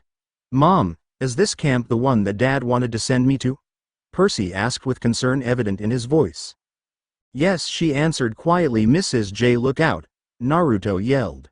Turning her attention back to the road, she pulled the wheel hard to the right, and they got a glimpse of a figure she'd swerved to avoid, a dark fluttering shape now lost behind them in the storm. What was that? Percy asked. We're almost there, Mrs. J said, ignoring his question. Another mile. Please, please, please. It looked like Percy was about to ask something to his mother, but before he could, there was a flash, a big noise that sounded like freight trains colliding, and then the car exploded. Oh, my head, Naruto said as he peeled his head off of the driver's seat. Percy. Mrs. J shouted. I'm fine, Mom, he said. They'd swerved into a ditch. The driver's side doors were wedged in the mud. The roof had cracked open like an eggshell and rain was pouring in. Hey G-Man, you alright? Naruto asked as he shook the satyr. Food, he said in a dazed state. Good, he'll be alright, Naruto thought. Percy, Naruto, head to the top of the hill. The one with the big pine tree, Mrs. J yelled over the thunder. As if on cue, the lightning illuminated the pine tree, which was big enough to be the White House Christmas tree. Unfortunately, it also illuminated a really big guy with horns, who was heading straight for them. On the other side, there's a farmhouse. Run in there and get help, she yelled. We aren't leaving you, Mom, Percy yelled. You have to. I can't come with you, she yelled. Mrs. J, leaving people behind isn't my style. If you can't pass that tree, then help Percy carry Grover to it and then stay as close to it as you can, Naruto said, his battle instincts taking over. But what are you going to do? Percy asked. I'll hold this guy off until you can get help. But you can't do that. If you do, you'll. Naruto just looked at both of them before grabbing his pen and saying, go, now. Mrs. J just nodded, but Percy looked like he was going to protest, that is until Naruto kicked the stuck door open with pure strength. Percy was startled at that, but he had no time to watch the blonde. He had to help Grover and his mother to the top of the hill. Naruto saw his friends and Mrs. J get out before charging off to meet the Minotaur. Hey, beefcakes. Come get some. He yelled. Beefcakes, who had been smelling the air, barely heard the blonde, but heard him nonetheless and charged towards him. Olé! The blonde yelled as he jumped over the cowman, planting a foot between his horns. Unfortunately for him, the bullman kept running until he hit the car, which ended up skidding across the road and igniting the gas tank, causing quite the spectacular explosion, much to the chagrin of the blonde. Hey beefcakes! That was my car, he yelled. He wasn't listening though. He was smelling the air again until he smelled Percy and his mother. Shit! Naruto cursed. Percy, Mrs. J, look out, he yelled. They looked to see the bullman charging at them and quickly separated. It seemed to want Percy though and kept chasing him. He lowered his horns to strike, but Percy jumped out of the way just in time. The bullman roared in frustration and turned his sights on Mrs. J, who had reached the top of the hill and was laying Grover down in the grass. He charged and caught Mrs. J by the throat. Naruto managed to get up to where they were at this point, but couldn't do anything to help. He really didn't want to risk anyone's life with his sword. So he did the only thing possible. He waited. Mom! Mrs. J, Percy and Naruto yelled out. She caught his eye and managed to yell go, before the monster closed his fist around her neck. There was a flash of light and then she was gone. The monster then turned toward Grover and was about to pick him up before Percy did something really stupid. He took off his red jacket and started running around the bullman. Shit! Naruto said as he watched the Minotaur charge toward Percy with his arms wide. He knew that Percy would be caught if he tried to dodge like last time, and was about to do something drastic to save his friend, but at the last moment he managed to jump over the bullmon's charge and grab his neck. It would have been amusing to see Percy getting thrown around like he was at the rodeo if it weren't for the serious situation. As Percy was hanging on for dear life, Naruto was planning his next move. He was going to charge at the bullman and take it down as soon as Percy managed to get off. Beefcakes wheeled around and Percy was starting to lose his grip, so he grabbed one of his horns and yanked it off with a snap. Beefcakes bellowed in rage and flung Percy, who hit his head on a rock. Beefcakes was about to charge at Percy, but Naruto saw his chance and jumped over the bullman's head with his sword to his left, and effectively cut off the bullmon's other horn, which fell to the ground beside him. Naruto landed between the bullman and Percy, who was staying awake but only barely, and took a basic sword stance. A sword straight in front held by both hands, sharpened edge facing opponent. Percy, stay down. I'll handle it from here, he said to Percy, who looked relived. Beefcakes was infuriated at having his other horn cut off, and started charging at the blonde, seeing only red. In a burst of speed, Naruto appeared behind Beefcakes, which awed Percy, who was just barely staying awake, and sheathed his katana, whispering katana no geijutsu. Ichi sen sudareki as he did. Beefcakes didn't move for a second before he turned into a pile of golden dust that started blowing in the wind. Naruto walked over to his horn and picked it up, sealed it, and then created a clone to grab Grover while he got Percy. As he approached Percy, he could tell that he had a concussion and was obviously shaken about seeing his mother disappear in front of him. He was still holding the horn that he'd broken off of the Minotaur's head. Hey Perk. Relax. Everything will be fine. I promise that we'll find a way to get your mom back, alright? Percy nodded before he was picked up by Naruto bridal style. The last thing he remembered was Naruto arriving with him at a building and Naruto calling for help. Naruto was quickly met by a centaur, which he assumed was Chiron in his human form, and a blonde girl about Percy's age. Chiron looked surprised to see them, or at least to see both Grover and Percy knocked out. The girl seemed like she was dressed for a vacation, but she seemed ready to grab a knife that was on her hip if he presented any threat. Chiron noticed that and said, Annabeth, he's a friend. I was watching over him and the boy in his arms while I was undercover at Yancy. He managed to identify me just after the event with the kindly one. I believe that he just defeated the Minotaur and saved Percy's life as well. The girl, now identified as Annabeth, slowly backed her hand up from the hilt of the knife, but still seemed to be wary of the blonde in front of her. Hey Mr. C, as much as I'd like to stand out here all night, I have 2 injured people that need taking care of, and I'd really like to take a long nap. That seemed to get Annabeth's attention and she looked toward Chiron, who nodded, and then gestured for Naruto to follow her to the barn house. They soon formed a neat and orderly line, with Annabeth leading, followed by Naruto, who was followed by his clone, and the rear brought up by Chiron. Chiron looked astonished at seeing the clone, but before he could say anything about it the clone turned to face him and silently mouthed out the word, later, before turning back to following his creator. After reaching the house the clone dispelled and handed Grover to Chiron. Annabeth led the trio up the stairs to what looked like a hospital room, except nicer. It wasn't the normal boring white, but rather an orangish yellow that seemed to glow like the sun. There were several beds lying in a standard hospital format, but they were actual beds, not the thin uncomfortable kind. A notable difference was that there was very little modern medical equipment in the room, something that astonished Naruto greatly. All in all, it looked like a hospital that Naruto actually wouldn't mind staying in. Here, Annabeth said, gesturing to a pair of beds lying next to each other, put them in these beds. I don't know if any of the Apollo campers are up right now, so we'll just make do with ambrosia and nectar until the morning. Naruto had no idea what that was, but it sounded like something that would help his friends, so he nodded and fell over. Annabeth and Chiron rushed over to help the blonde, obviously somewhat concerned for him. His vision was blurry and he knew he was being called to his mindscape, so he said, Hey, I'm gonna go ahead and take a nap, okay? Nighty-night. And with that he collapsed unconscious, leaving a chuckling horseman and a stupefied Annabeth. Naruto's mindscape. As Naruto awoke, the first thing he noticed was the distinctly unsower-like appearance of wherever he had ended up. In fact, it seemed to him to be like his old apartment in Konoha before he left that world, only less trashed. Where am I? He asked aloud.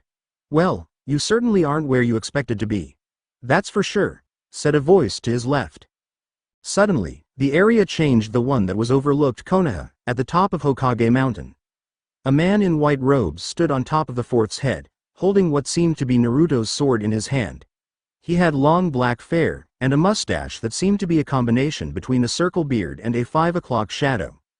His eyes were a swirling tide of green and blue. Hey Naruto, how's it going? He said. Do I know you? He asked. No, well yes, well sort of, he said, scratching the back of his head. So what's your name? Where are my manners? My name is Reime no Shio, and I'm your sword. Right, and I am the Queen of England, Naruto said sarcastically. No, seriously, I am the embodiment of your sword in your conscious. In fact, I am somewhat surprised that you managed to hear my name on the first time. Of course, you are my first wielder, so I should have guessed that would happen. Anyways, you need to do 2 things to access my full power. The first thing that you need to do is defeat your hate. The second thing you need to do is learn my name, but you've already done that. So, all you need to do is conquer your hate, and I can give you my full power, he said happily. Oh. Okay, so how do I do that? Well, all you need to do is confront your dark self and defeat him. This will not only allow you to gain control over my power but also a degree of control over Kura's power. Alright, so where do I find my dark self? Right behind you, a voice said. Naruto turned around to see an exact copy of himself standing behind him, only he seemed darker and much angrier. He wasn't any different than Naruto except for the fact that his eyes were red. Who are you? He asked. I am you, the dark clone responded. The scenery changed to show the village filled with people, and they saw a crowd surrounding a young Naruto. He was being beaten by many in the crowd, while those who stood didn't, simply stood and watched silently. They hurt us. The dark Naruto said, we want revenge, we want justice to be done. Yes, they hurt me, but I don't want to hurt them, I want their respect. But you hate them, don't you? You hate them for what they did to you, or for what they didn't do to help you. You want them dead. No, I don't. How can I be respected if I hated them all? Then how do I exist? After Dark Naruto said this, the scenery changed again to what looked like Team 7's training ground. I am your hate, Naruto. Embrace me, and we can destroy everything that ever wanted to harm you, everything that wronged you. We can get revenge on your father, who abandoned you, and make the world rue the day that they crossed us. Embrace the darkness. Naruto could feel a part of himself wanting to join his dark self, and give in to the hatred. Then, images flashed through his mind. The Sandeem, Iruka, Kakashi, Grover, Percy, and images of what he thought his mother and father looked like. That may be true, that I have hate for some people, but I have to accept that you are a part of me. I still want to prove them wrong. I will prove them wrong. Thank you for showing me this, but I don't need you anymore. I have friends who care about me, and a father, who I don't hate for abandoning me, but rather admire him for being able to make the tough choices. I don't need you anymore, but I will remember you, and what you have said. Thank you. Dark Naruto looked shocked at what Naruto had said, before a bright flash engulfed him. When the flash cleared, the man wearing the cloak stood there in place of Naruto's hate. Well, it looks like you've managed to cure us of our hatred, he said. Naruto was surprised by the man's appearance. It looked like the man from his dream. No, it was the man from his dream. Hey, how'd you get here? Weren't you a part of my dream? The man chuckled a bit before saying, I'm not from our dream, and I'm the image of what you could become in the future. What sounded like thunder boomed in the distance, and the older Naruto seemed to be listening to it before he turned back to Naruto and said, well, it looks like it's time for you to go. We'll meet again. Another bright flash encompassed them both, and Naruto suddenly found himself back on top of Hokage Mountain, standing in front of the man with white robes. Well, it seems you've conquered your hate and gained full access to my power. This will be the last time we meet, unless someone invades your mindscape. Also, if we do meet again, just call me Reime. In battle, to use my full power, shout, rise. Thundering tide, and you'll be able to feats that many consider impossible. Now then, I think Kura wants to see you, so enjoy that, bye. And with that, Reime clapped his hands together and disappeared. Naruto saw another bright flash and suddenly found himself standing in Kura's cell. Man, I am really getting tired of that. Oh really, Naruto-kun? Well then, consider this your punishment for getting yourself in such a dangerous situation. Naruto turned around to see Kura smiling evilly. Oh shit, was the only thing he managed to think before he was grabbed by the Queen of the Foxes and dragged off to see bright flashes for the rest of the night. Back in the real world, Naruto woke up with a jolt, which surprised Annabeth, who had been watching over him and Percy since they came in. Annabeth hadn't really had anything better to do, so she watched them overnight. She found the blonde to be rather amusing, as all night he'd been mumbling something about no more bright flashes. Where am I? Naruto asked. You're in Camp Half-Blood, more specifically our camp hospital. Naruto visibly cringed at the word hospital, which caused Annabeth to smirk, seeing as she now had blackmail on her fellow blonde for the future. Naruto turned to look at the girl, who he quickly identified as Annabeth. Or at least, that's what he thought her name was because that's what the centaur was calling her. Annabeth, right? Seeing her nod, he smiled and said, Name's Naruto. Naruto Uzumaki Namikaze. Annabeth Chase, she said smiling, now that you're up, I have a feeling that Chiron is going to want to talk with you. Do you need help getting up? Nah, I'm fine. How's Percy? She looked over at the boy in question and said he's fine. He got a nasty concussion, but he should be up either today or tomorrow. Getting up, Naruto felt like something was missing. Checking his pockets, he found that both his sword and his wallet were missing. Hey, do you know where my wallet and my pen are? The pen is a gift from my dad, and the wallet contains some ID cards I might need as well as my only photo I have of my parents. He was lying, of course, as he still hadn't gotten a picture of either of his parents, but he did have a seal for some of his shuriken and Hiroshin kunai on a slip of paper in there. Sure, here's your wallet, and your pen was put into storage for safekeeping, she said, causing Naruto to frown a bit. Alright, thanks, he said before he snapped his fingers and Reime appeared in its sheath on his left leg. Then he channeled some chakra into his wallet, causing a kunai pouch to poof into existence on his right leg. So where are we heading? Annabeth, who was somewhat shocked by the sudden appearance of the pouch and the sword that they'd taken halfway across the camp and stored in a locked shed on Naruto's person, only gestured to the door to the porch. Naruto nodded and opened the door saying, Ladies first, which caused a combination of a glare and a blush from Annabeth, before she stepped outside, quickly followed by Naruto. He was immediately surprised by the camp. It reminded him a lot of Konoha, in that it had a very large forest off to one side. The camp was in a valley that stretched to the ocean, and seemed to have Greek-style buildings dotted across the landscape. It was truly a beautiful sight. As they rounded around the porch, Naruto began to hear someone that sounded like Chiron talking to someone else, before he saw Chiron in his wheelchair sitting across from a middle-aged man who seemed rather plump and had really curly black hair. He didn't seem very threatening, but he had an aura of power that Naruto picked up on immediately. Probably a god. Naruto thought Grover was there too, standing next to the middle-aged god with a pair of obviously fake feet on. Ah, Naruto, now we have 4 for Pinnacle, Chiron said, gesturing to a chair to the right of the man. The man just looked up with bloodshot eyes and said with a sigh, well, I suppose I must say it. Welcome to Camp Half-Blood. There. Now don't expect me to remember you or anything about you, or to even care for that matter. Naruto, as he took his seat, was racking his brain to figure out who this god was, but only one really fit the bill. Thank you, Lord Dionysus. I'm honored to meet you. Everyone there, including Dionysus, looked surprised that Naruto was able to recognize the god of wine without being introduced first. Oh, okay, I'm interested, kid. What's your name? That shocked everyone there as Dionysus never asked for anyone's name, or seemed to be interested about anything.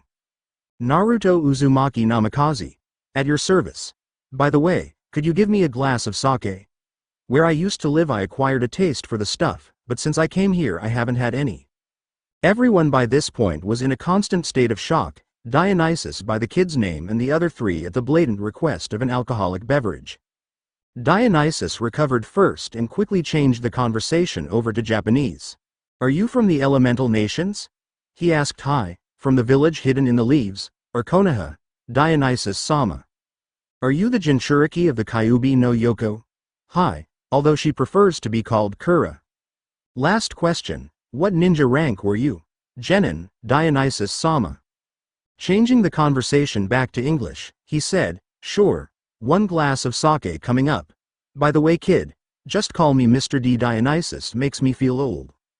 Naruto deadpanned and said, "You are old." Mr. D smiled and said touche before he snapped his fingers and a bottle of sake appeared next to a sake glass, and he gave both to Naruto. Chiron immediately started yelling at Dionysus, saying you can't give alcohol to a minor. Dionysus turned toward Chiron and glared saying, he's not a minor, he's a ninja, and by his laws is allowed to what he wants.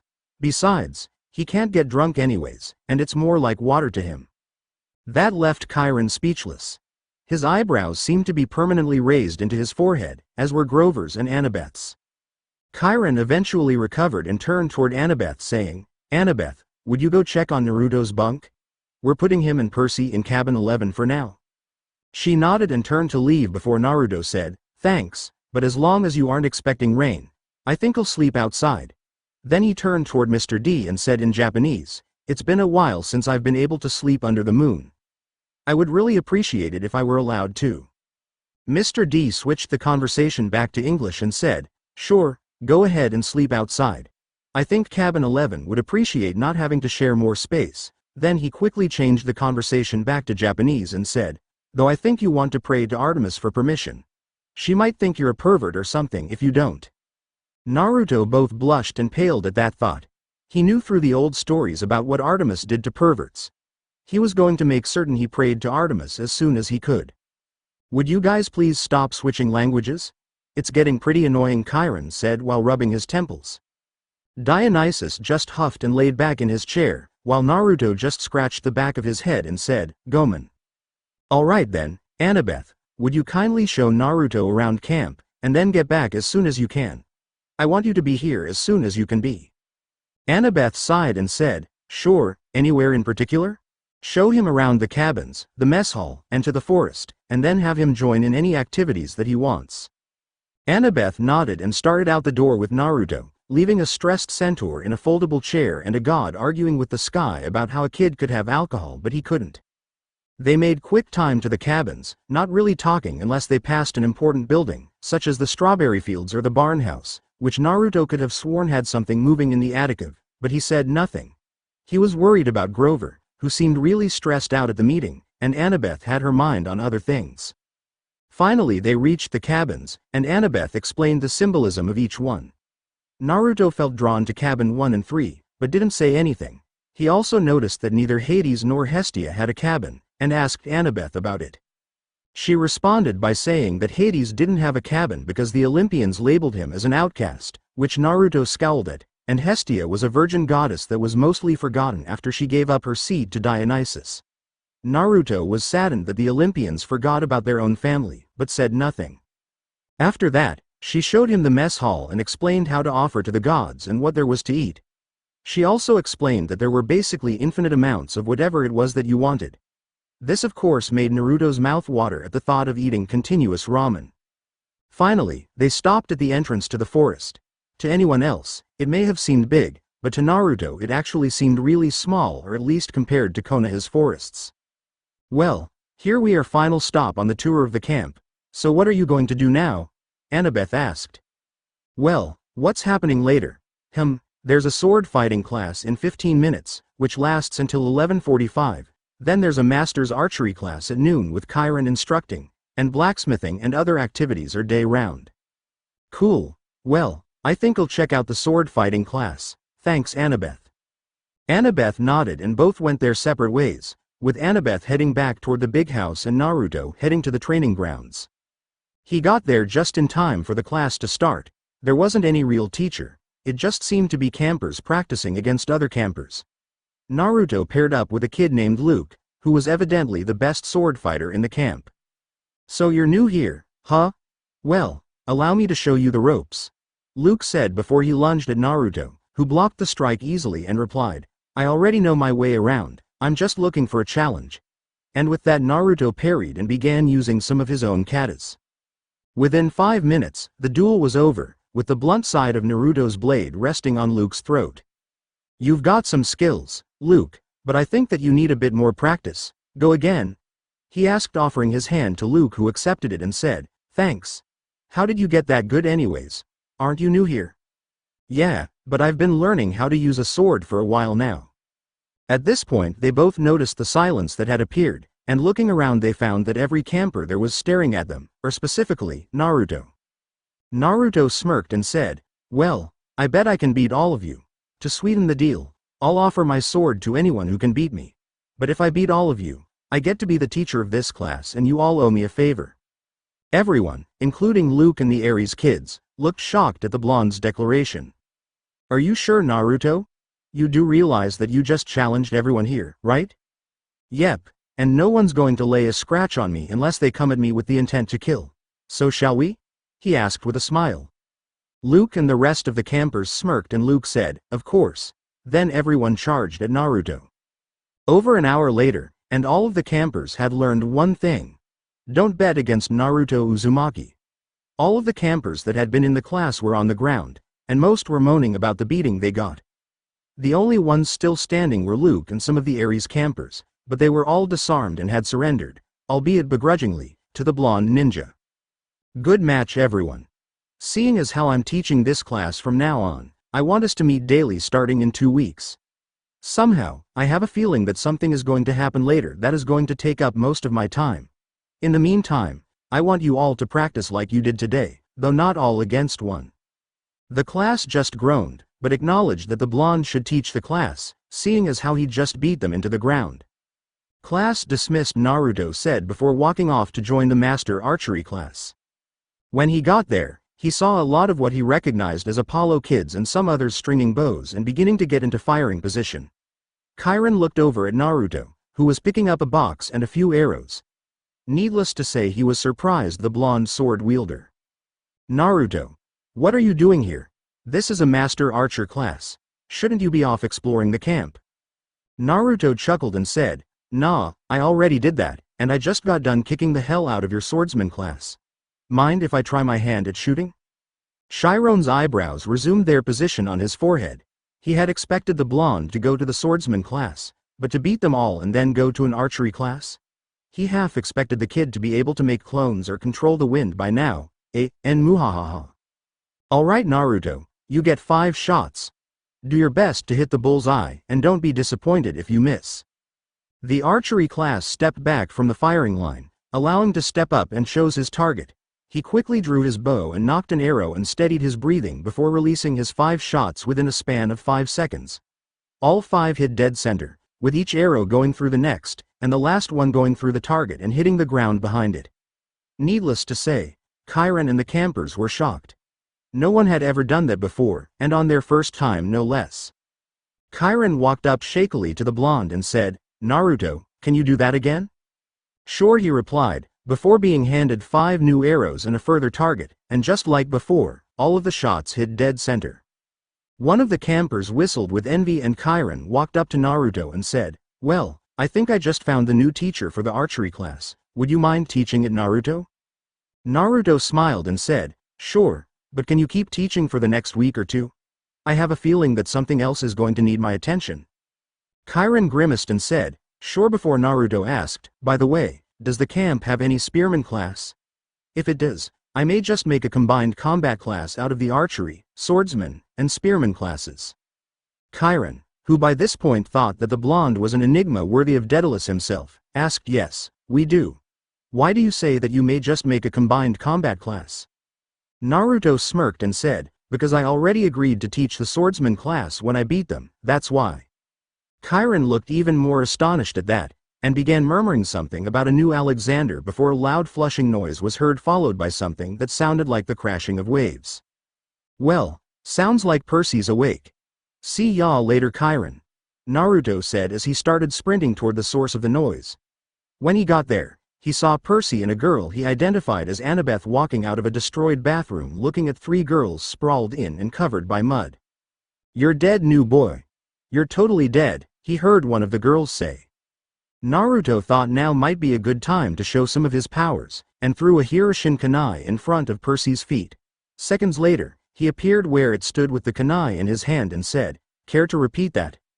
Percy, who was about to give a rather snarky and unnecessary reply, was saved by Naruto and his sudden appearance. He and Annabeth, who had seen his sword and kunai pouch appear out of thin air, weren't as surprised as the rest of the campers at his sudden appearance. Annabeth's mouth was hitting the proverbial floor though, as she began to go through the various uses of this ability on the battlefield. Clarice, who was already pissed off, just got more pissed when she saw Naruto appear, and was about to give her own snarky reply before her friends interrupted, saying in unison, "Sorry, sir. We didn't mean your friend any harm." They had both been in Naruto's new swordsman class, but Clarice didn't know that, so she started yelling at her friends, saying, "Why are you saying sorry to him? He looks like a complete weakling." Naruto decided to show off a bit and channeled some chakra into his pinky before he picked her up with the digit. "This is why," he said, looking for a name. She didn't give one, but her friends did. "This is why, Clarice, your friends were being respectful," he finished before he threw her back on the ground. Looking up, she asked with a growl, "Who are you?" He smirked and said, "The name's Naruto Uzumaki Namikaze, new instructor of the swordsman and archery classes and soon-to-be instructor of the spearman class and the new combined combat class, and if I hear you threatening my friends again, let's just say that even Hermes won't be able to compare with my level of pranking." Naruto started laughing manically, causing Clarice and her friends to cringe as they made a hasty retreat. Annabeth just looked between Naruto and Percy before Percy broke the silence. "What are you thinking?" he asked. "I'm thinking," she said, "that I want you both on my team for Capture the Flag." After the toilet incident, people started staring at Naruto and Percy wherever they went. With Percy they said something about toilet water, or maybe they were just talking about Annabeth, who was still soaking wet. Naruto really wanted to use a wind jutsu to help her out, but he already had enough attention as it was. People started just staring at him, not really knowing what to call him, though Naruto did hear something about new Alexander as he passed by one of the archery kids. Annabeth began to leave, saying she had training, but was stopped by Percy, who said he was sorry for the toilet incident. Naruto heard Annabeth say that Percy needed to visit the oracle, and then heard something about naiads, and then they got into parents. Annabeth's mom was Athena. Naruto already knew that, but when Percy asked about her dad, things got pretty touch and go. He wasn't helping any though, seeing as he was just standing off to the side. Finally, they got on to the topic of the winter solstice. Naruto remembered that it was right after that the weather started getting weird. Evidently the camp had taken a group of campers to Olympus, and after they left the Olympians found out that something was stolen. Naruto put that in his mental notebook for later. It felt to Naruto like he was the third wheel on a date, so he just slapped Percy on the back and gave Annabeth a friendly wave before running off to find the spearmen training grounds. After about 15 minutes of walking, he found them in a training ground on the far side of the camp. It was located near the shore, on top of a somewhat high cliff overlooking the docks. It didn't have very much to it, but it did have a device that would move a sandbag forward like a charging horse, so that the practicing spearmen would have to dive out of the way, or stop it with their spear and strength and nothing else. Unfortunately for Naruto, the main group of campers that were a part of the spearman group were from the Ares cabin, and they were led by Clarice. "Hey, Blondie, what are you doing here?" she asked as she saw Naruto approaching. "Didn't you hear what I said? I told you I was going to take over the spearman class. So here I am."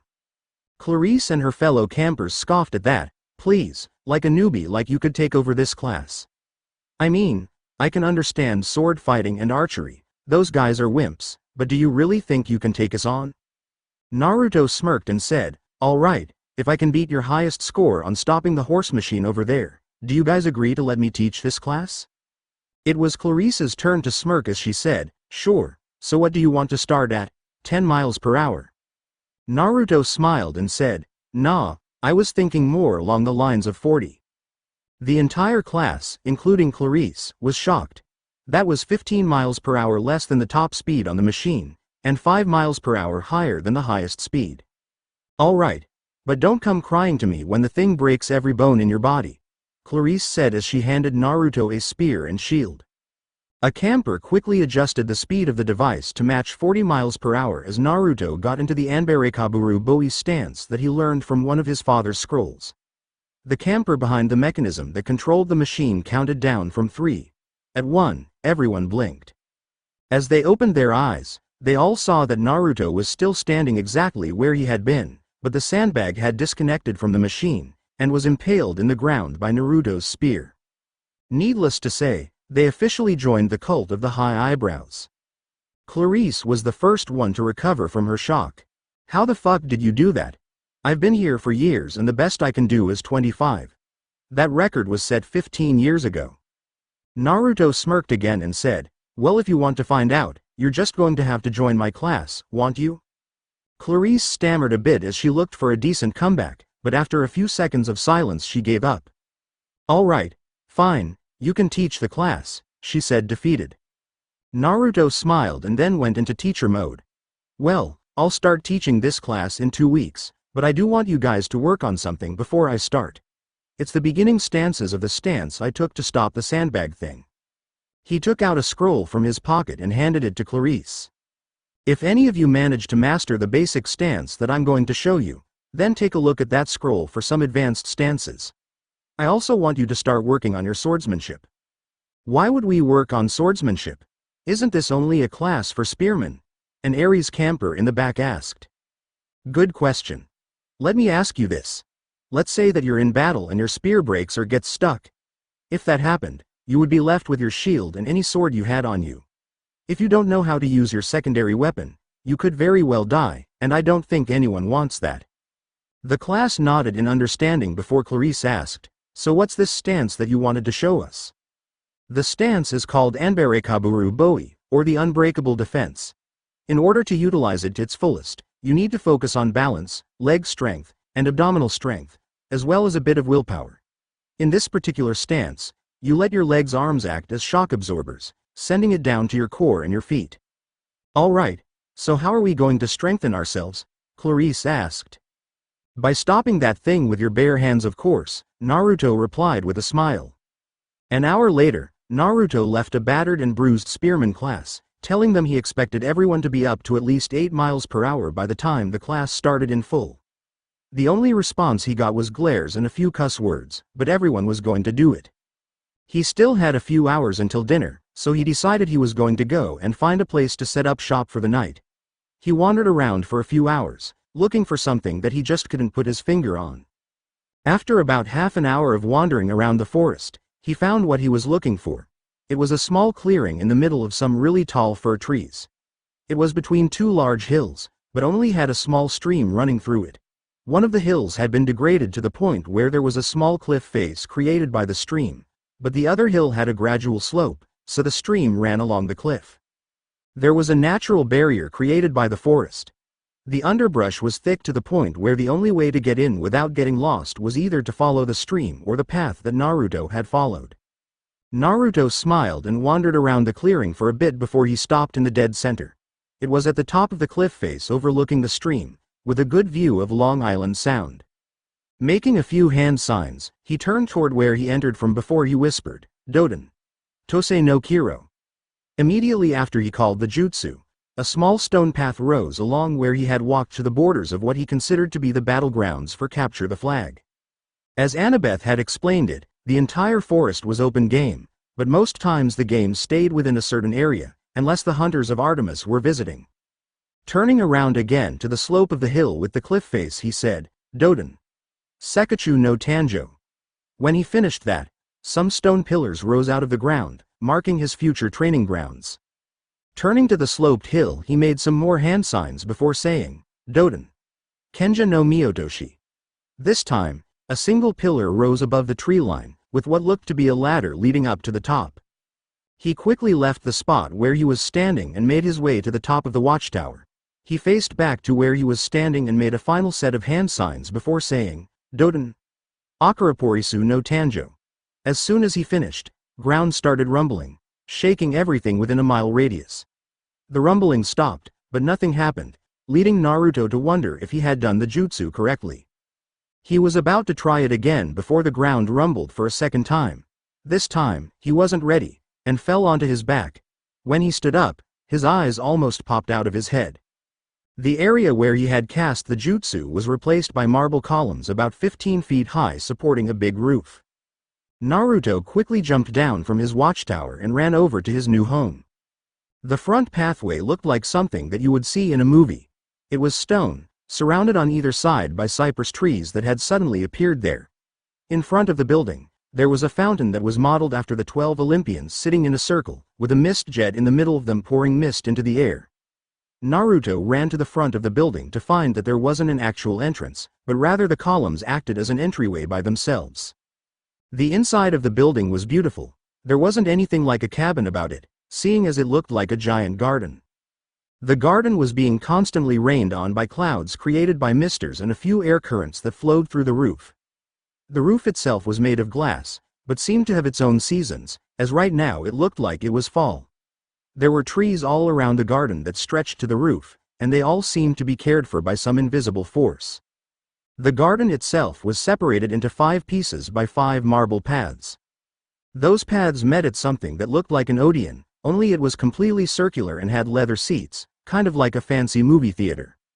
It was structured in a way that made it look like the various seats were being sucked into a whirlpool. In the middle of the whirlpool was a campfire that seemed to change color depending on the emotions of those standing or sitting near it. Naruto found this out because when he moved closer to it the flames got higher and brighter than they were when he was standing at the steps to go down the Odeon. Exiting the building through the back this time, Naruto found what he could only guess would be his cabin. It seemed to be a completely different world than the rest of the area, seeing as how the first thing Naruto noticed was the Uzumaki whirlpool in the middle of a pair of doors and that it had 2 stories. Naruto pushed inward on the seal, opening the door to his cabin. The first thing he noticed was the decor, which looked as if someone had gone to a ninja supply shop back in Konoha and stolen everything they could before putting it on the walls. Literally everything he could ask for was there, from naginata to ninja wire. There were several windows on the south and western sides of the cabin, looking out onto the forest and the garden, but on the north and east sides there weren't even any walls. Instead, there were clear drapes that allowed for a crystal clear look over the bay and the stream. The second floor was supported on this side by a few well-placed marble pillars that were decorated with a few gods' busts, mainly the big 3. In the middle of the area there was another fountain with the same design as the one in front, but this one's jet managed to stretch all the way to the second floor. The first floor also had a smithy to one side, as well as enough metal to make a battleship and then some. The second floor didn't have any ninja tools on it, but instead had paintings of all of the villages in the elemental nations. It took Naruto a second to figure it out, but they were actually live images of the villages, seeing as how Anbu and other squads were hoping to end Fro, but never started from the same place twice. There were also a few paintings that Naruto admired in this world on the walls as well, including Van Gogh's Starry Night and Starry Night over the Rhone. On this level, the columns supported a balcony that looked out over the entire valley, Camp Half-Blood, and Long Island Sound.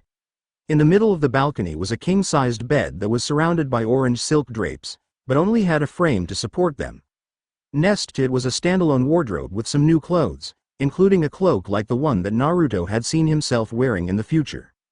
The bed was covered by light blue sheets and had a remote control that caused a panel in front of the bed to pop open and reveal a flat-screen TV that had a few channels, but were all a part of a network called HTV. There was also a note on the bed. Picking it up, Naruto read, "Hey there kiddo, me, your grandparents and some of your other relatives worked together to get this set up.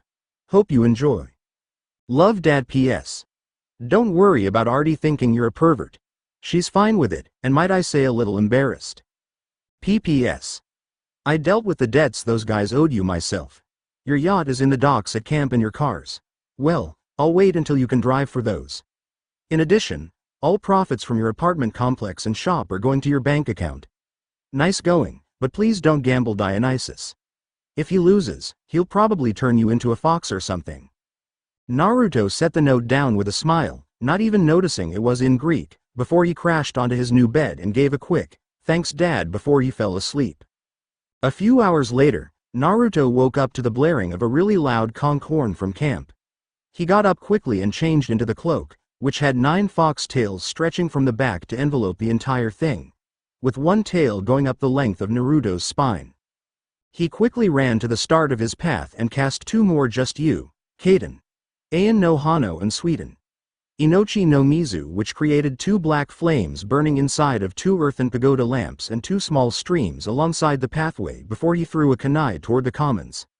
Naruto felt it make contact with the ground through his chakra, and instantly jumped to it. Within a second, Naruto found himself surrounded by startled campers. Percy, Grover, and Annabeth, though, were not surprised.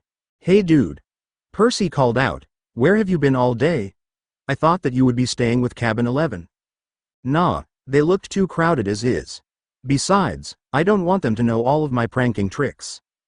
At that, most of the Hermes cabin mouthed a silent thank you to their fellow blonde, but a few of them, two in particular, seemed more interested in Naruto's pranking ability. Luke, who was evidently head of the cabin, said, "Well, as thanks, do you want to eat with us?" Naruto smiled but shook his head no, saying, "Thanks, but I think that I'll eat with Mr. D tonight. After all, I never got to finish my drink." That made Annabeth chuckle, as when she got back, Mr. D was trying to take a drink of the sake, but every time he touched it, it turned to tea. He finally gave up and transformed it into root beer, but not until he soaked Chiron in jasmine tea, which caused the centaur to be rather irate until Percy showed up. Everyone else scoffed at what Naruto said. After all, Mr. D didn't like anyone, so the chances of Naruto eating with him were slim to none. After everyone filed in, Naruto moved to the side of Mr. D, asking for sake. Dionysus complied, and a bottle of sake appeared out of nowhere, which Naruto took, and then asked if he could do some workouts while he was eating, to which Mr. D consented. Naruto went over to Percy and started talking to him, to which he was much obliged. "So why aren't you with the cabin?" Percy asked. "Well, to be honest, I don't really feel like I belong with any of them. Know what I mean?" "Yeah, I do. I mean, these guys are nice, but it just doesn't feel right. I just hope I can find out who my dad is soon." Naruto had to fight the urge to face palm at his friend's stupidity. "I mean, how many gods do you know that have insane control over water?" He was saved by Chiron stamping his hoof into the marble floor. He raised a glass and said, "To the gods." Everyone else, except for Mr. D, who was just sitting there, did the same and said, "To the gods." Wood nymphs came forward with platters of various foods, from which Naruto grabbed a steak, a pomegranate, bread, and a few other things. He noticed Percy looking at his newly filled cup of blue soda solemnly. "Percy," he said as Percy looked up, "we'll find her. Don't feel down about it. Get stronger to protect the people you find precious to you. Make sure it doesn't happen again." Percy's eyes steeled with new resolve as he said, "Thanks," before turning toward a plate of brisket being passed his way. Naruto saw everyone standing up and moving toward the fire, so he grabbed the stuff on his plate and went toward it himself. As the person in front of him said, "Hermes," Naruto was wondering who his father was, or who his grandfathers were before he stepped up the fire himself. He immediately scooped everything on his plate, as well as some of his sake, into the flames and said quietly, "To the gods, and thanks Dad, and Lady Hestia, to show you aren't forgotten," he said, scooping in some strawberries. When he scooped it in, he certainly wasn't expecting the smell. To him it smelled like Ichiraku's ramen, which made him both a little sad but it also made him hungrier. As he turned to leave, Mr. D, who was still sitting at table 12, said, "Hold on Uzumaki, look back at the flames." Naruto did just that, and the sight of what was there almost made him cry. There was a bowl of Ichiraku's ramen hovering just above the fire. "Ichiraku's!" Naruto shouted before he grabbed his ramen and began jumping for joy. The rest of the campers had their jaws on the floor. "How'd he do that?" Chiron asked Mr. D, who smiled and said, "Between you and me, he gave all of us gods our favorite food, so we decided to give him his." Chiron's mouth made an O shape before he went back to eating his broccoli. When everyone had returned to their seats, Chiron pounded his hoof again to get everyone's attention. Mr. D got up with a sigh. "Yes, I suppose I'd better say hello to all you brats." "Well, hello. Our activities director, Chiron, says the next capture the flag is Friday. Cabin 5 presently holds the laurels." A bunch of cheering rose from the Ares table. "Personally," Mr. D continued, "I couldn't care less, but congratulations. Also, I should tell you that we have some new campers today. Peter Johnson and Naruto Uzumaki Namikaze. Mr. Namikaze has also agreed to take over the swordsman, archery, and spearman classes starting in 2 weeks. He's also starting a new combined combat class that all campers are encouraged to attend. Do you have anything you'd like to add, Naruto?" When he finished, he was looking at the ceiling, which made everyone think he was bored. "Nah, except for the fact that my friend's name is Percy Jackson, and that I would like to invite you all over to my cabin after dinner tonight. I got nothing to say." The campers were really confused, and were looking around to find Naruto. "Oh, and when did you get a cabin?" Mr. D asked, still apparently talking to the ceiling. I made one earlier today. By the way, I'm betting you know who my dad is, so say thank you to him for me the next time you see him." Finally, some camper got the bright idea to look at where Mr. D was looking, where he saw a certain blonde hanging upside down, doing crunches while eating his ramen, which was supported by a beam. His only reaction was to start stuttering and pointing at the ceiling.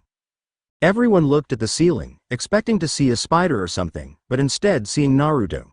He noticed this, and decided to give a Kakashi wave, smiling and saying, "Yo. How are you doing that?" one of the Hermes campers asked, to which Naruto simply replied, "I'm a ninja, that's how. I can also create clones and control the wind." As he said this, Chiron promptly fainted from shock, but the camp's attention was focused solely on the blonde. Mr. D cut through the staring, saying, "Well, usually the camp goes and does some campfire stuff, roasting marshmallows, you know. Actually, I don't, but I do have a fire pit that we can use in my main building." "Alright. Then as soon as Chiron here wakes up, we'll go. And no, this really isn't up for debate," Mr. D said with a slight, but uncaring glare toward the campers. After pouring about a gallon of cold water on the centaur, he woke up, and everyone followed Naruto into the forest. Some of the campers were pretty freaked out about going into the forest at night, but most of them just kept going, not really caring one way or another. After about a 5-minute walk, they reached the border of Naruto's property. "Alright," Naruto said, "just follow this path to the main building. It's the big one with the fountain out front. I have some things to prepare before you get there, so see ya," and with that Naruto hirshined away. Naruto had been waiting for 30 minutes before the rest of the group showed up. All he had needed to do was set the fire for the campfire, so he decided to make some improvements to his new house. He'd added a pantry, a real bathroom with a flushable toilet, and a side room for Tori, who he'd summoned to help him explain what a ninja was. Unfortunately, when Naruto built the room, he built it for a car-sized fox, not a bus-sized one. "Damn Tori. I thought you said you were going to be the size of a car, not a bus." "Well, that's what I expected too, but this morning you got a power-up or something, and now I'm the size of a double-decker bus. Stop getting so powerful so quickly. It hurts like hell, and now I have 4 tails. That means fan vixens." "Whatever, dude, I know you love it," he said as a red fox got pink. "Anyway, I have guests coming over, so could you shrink down a bit?" "Sure. Where are we anyways? Camp Half-Blood, my house, your room, or what used to be your room?" After Tori shrunk down to the size he was before, they moved into the big building, to see that people still weren't there. "So, when are they coming? I honestly don't know." Not but a few seconds later, the first awestruck camper wandered through the pillars. It was Annabeth, followed by Percy, then Grover, then Mr. D and Chiron, then the rest of them. One by one everyone sat down in the Odeon, facing the campfire, where Naruto had some s'mores being mass-produced by clones. After everyone got a s'more, Chiron asked, "So how are you able to do all of this?" Naruto, who was eating his own s'more, looked up and said, "Probably because I'm not from this world," before he went back to eating. When he said this, a few campers gagged on their food, but the majority of those there were kind of expecting that. "So where are you from?" Chiron asked. "From another world, or dimension, or something like that, called the Elemental Nations. There are 5 nations, the land of fire, earth, mist, lightning, and wind. We have gods there too, but we also have giant demons. Allegedly, a long time ago a man came along and gave us our powers for peace and to provide leverage against the demons. He defeated a demon that threatened to destroy the world by sealing it inside of himself, but he couldn't hold the power, so he split it into 9, less powerful demons and created our moon." "So what happened to those 9 demons?" Annabeth asked. Naruto's face darkened and said, "They lived in peace for a while, but eventually humans decided to use them for war. They were sealed inside of children, called Jinchuriki, who were hated and despised for something they didn't do." Everyone seemed shocked and saddened. How could people hate a child for something like that? "So how were they sealed?" Chiron asked. "I could explain it, but I suppose it would be easier to show you. Tori, can you help me out with this?" The fox nodded and did some hand signs with his tails, and the room got dark. Suddenly, They were in a forest, surrounded by people yelling stuff out in Japanese. Naruto's voice came from seemingly everywhere, saying, "This is just outside of where I grew up, in the village of Konoha. The people around you are ninja, like me. They're fighting one of the 9 demons." A giant fox crashed through the forest behind them, while those who were fighting were trying to hold it back. Naruto spoke again, saying, "I'll switch the dialogue over to English so you can understand. Hold the line. We need to hold it off until the Yondaime arrives." A giant toad appeared in front of the fox, with a yellow-haired man standing on top. The ninja began cheering, saying, "The Yondaime is here, we're saved." "I think it's time for us to change positions," Naruto's voice boomed out. Suddenly, they were all on top of the toad's head, which grossed some of the Aphrodite girls out, but everyone was too fixated on the fight to say anything. The blonde man called out to the toad, "Gamabunta, hold him off, I need a few more seconds." "This is harder than it looks, Gaki. Hurry it up." A few seconds passed before the blonde called out Fuinjutsu, Shiki Fujin. A being appeared behind him, which literally radiated death to the point where even Dionysus, who had come face to face with Hades, was shaking in fear. The feeling put out by this guy was at least twice as much as him. Suddenly, a bright flash engulfed everyone. When it cleared, the only one left was the blonde man, who was holding a baby in his arms. "Hey there, Naruto. This is your father. This will be the last time we see each other for a while. I have to go and negotiate with the god of death for your mother. I hope they see you as a hero. Mark my words. I will come back for you. I know you'll be strong. You have my power and your mother's spirit after all. I'm sorry I had to do this to you, but I couldn't ask anyone else. Above all else, I love you and your mother loves you. Goodbye, Naruto." The blonde man disappeared in a flash, leaving Naruto there for a second, before he was found by an old man with a gray point beard and a cane, who picked up the now crying Naruto and began going back to the village. The memory began to fade into black. Everyone blinked and found themselves back in Naruto's Odeon. Many of the people there, including Percy, Grover, Annabeth, and Chiron, were teary-eyed. After a few minutes, Naruto spoke up again and said, "That's how I know how they were treated, because I was one. Now I think that's enough for tonight. Maybe one of these days I can show you guys my team, and maybe a mission or two." A few minutes passed before people started to get up, albeit shakily, and walk over to the blonde. Most of them walked over to him and gave him a pat on the back or shook his hand, but some just walked away, unable to face the blonde right now. Eventually only Annabeth, Percy, Grover, Chiron, and Mr. D were left. Mr. D had summoned a bottle of pure sake and was drinking it, surprisingly without interference, while Grover was bawling into Percy, and Annabeth was crying into Chiron. "How could your own father do that to you?" Percy managed to say. "I mean, my father left too, but I didn't have a demon sealed inside me, and I wasn't hated by everyone like you were. I dealt with it, and I did have some people who cared. The man who picked me up I later considered to be my grandfather, there were the ramen shop people, and there was Iruka, who I thought of as an older brother. But that's not enough," yelled a momentarily recovered Annabeth. Naruto looked sadly at her and said, "It was all I had." That just made her start bawling more, caused Percy to shudder, and Mr. D to take larger drinks of his alcohol. He already knew what happened to the blonde, seeing as everyone had been informed of what had happened to him when he came here. It was part of the reason he actually respected the blonde. That and having a demon with the strength of a titan inside of him, as well as the fact that he'd probably be one of the few to be able to drink at his level. Chiron was in a temporary shutdown. Sure, he was surprised at Naruto's abilities, but he hadn't thought the blonde had suffered as much as he did. So he asked the only thought that came to mind. "So Naruto, do you hate your father for what he did?" "No, I don't hate him, especially if he got mom back. But either way, I'm probably going to give him and both my grandfathers a nice hard sock in the gut if I see them. After that, I'm open to building a relationship." Chiron smiled and said, "Do you think you can help me with these 4? I think you may have broken them temporarily." "Sure," he said before 4 clones popped into existence.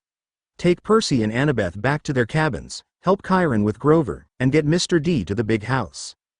Soon with the clones' help, everyone was gone but Chiron and Grover, who had only just stopped crying. As they were about to leave, Grover turned around and said, "You aren't alone anymore, Naruto. I hope you know that Percy and I will always have your back, and the same could probably be said for Annabeth and even Mr. D.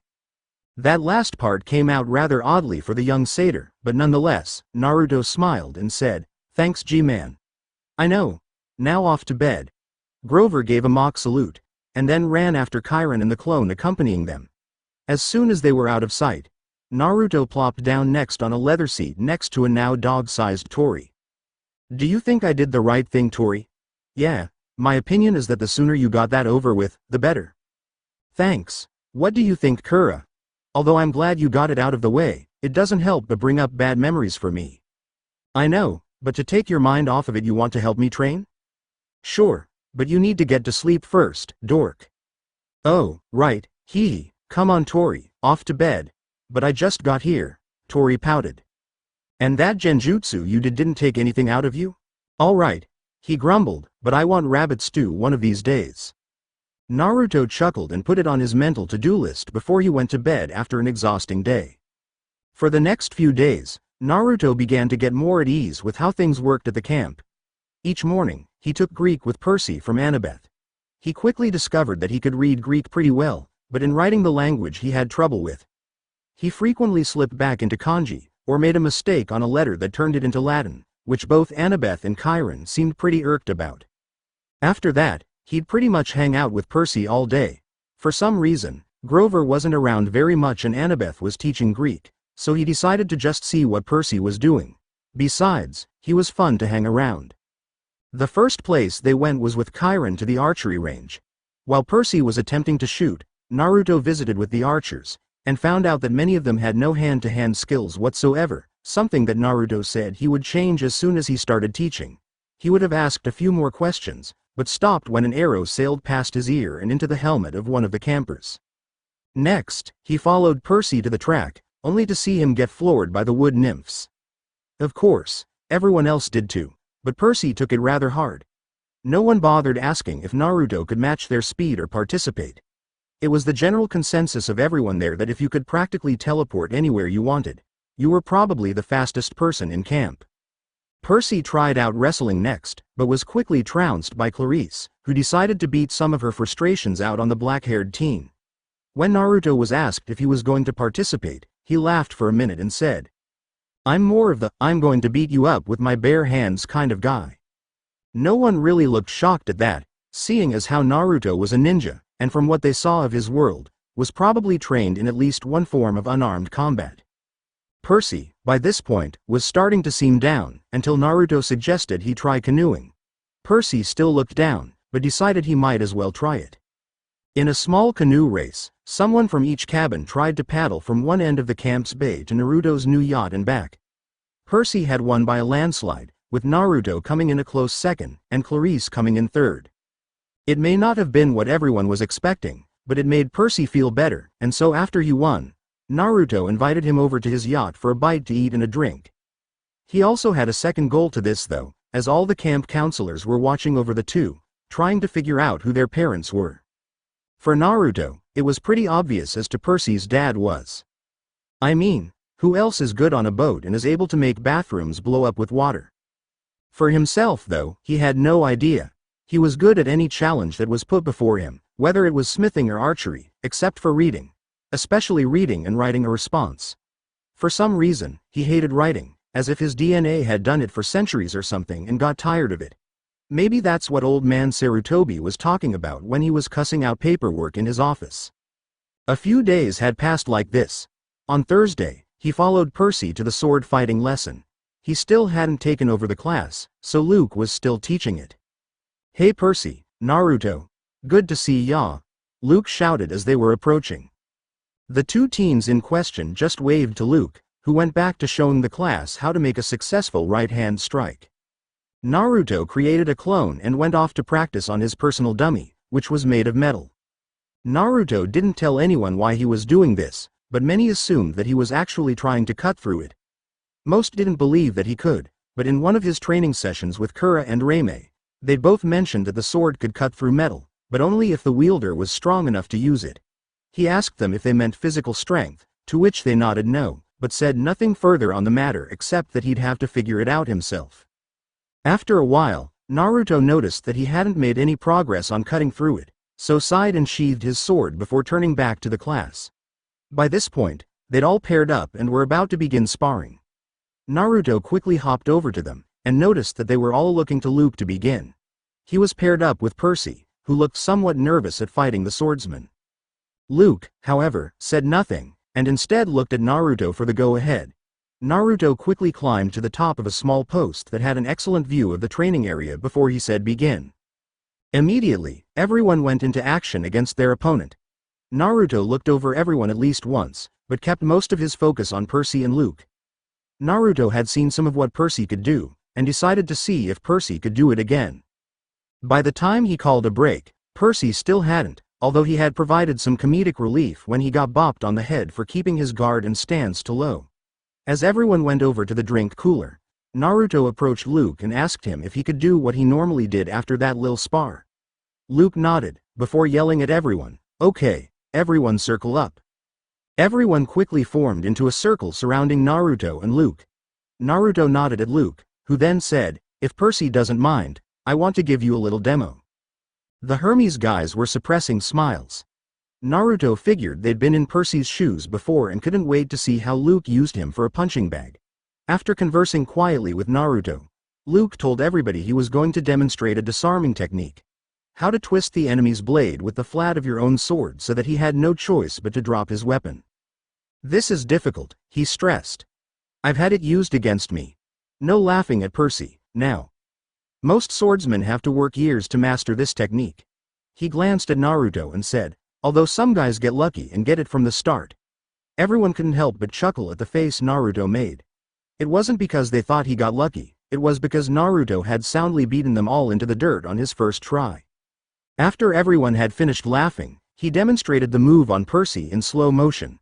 Sure enough, the sword clattered out of his hand. "Now in real time," he said, after Percy had retrieved my weapon. "We keep sparring until one of us pulls it off. Ready, Percy?" Percy nodded, and Luke lunged. Percy managed to keep his sword away from Luke just long enough so that he got a shot at Luke's sword. Within a few seconds it was over. Luke's sword was on the ground and Percy had his sword an inch from Luke's chest. Everyone was quiet, except for Naruto, who couldn't help but laugh at their faces. Of course, he'd seen it before on the hill, but it was still funny as hell to Naruto. "Sorry," Percy said worriedly, but Luke's scarred face broke into a grin. "By the gods, Percy, why are you sorry? Show me that again." Naruto saw his reluctance and decided to intervene. "Actually, Luke, I think that's all he's got right now. Plus, his sword is unbalanced. I think we'd get even better results with one that was balanced for Percy."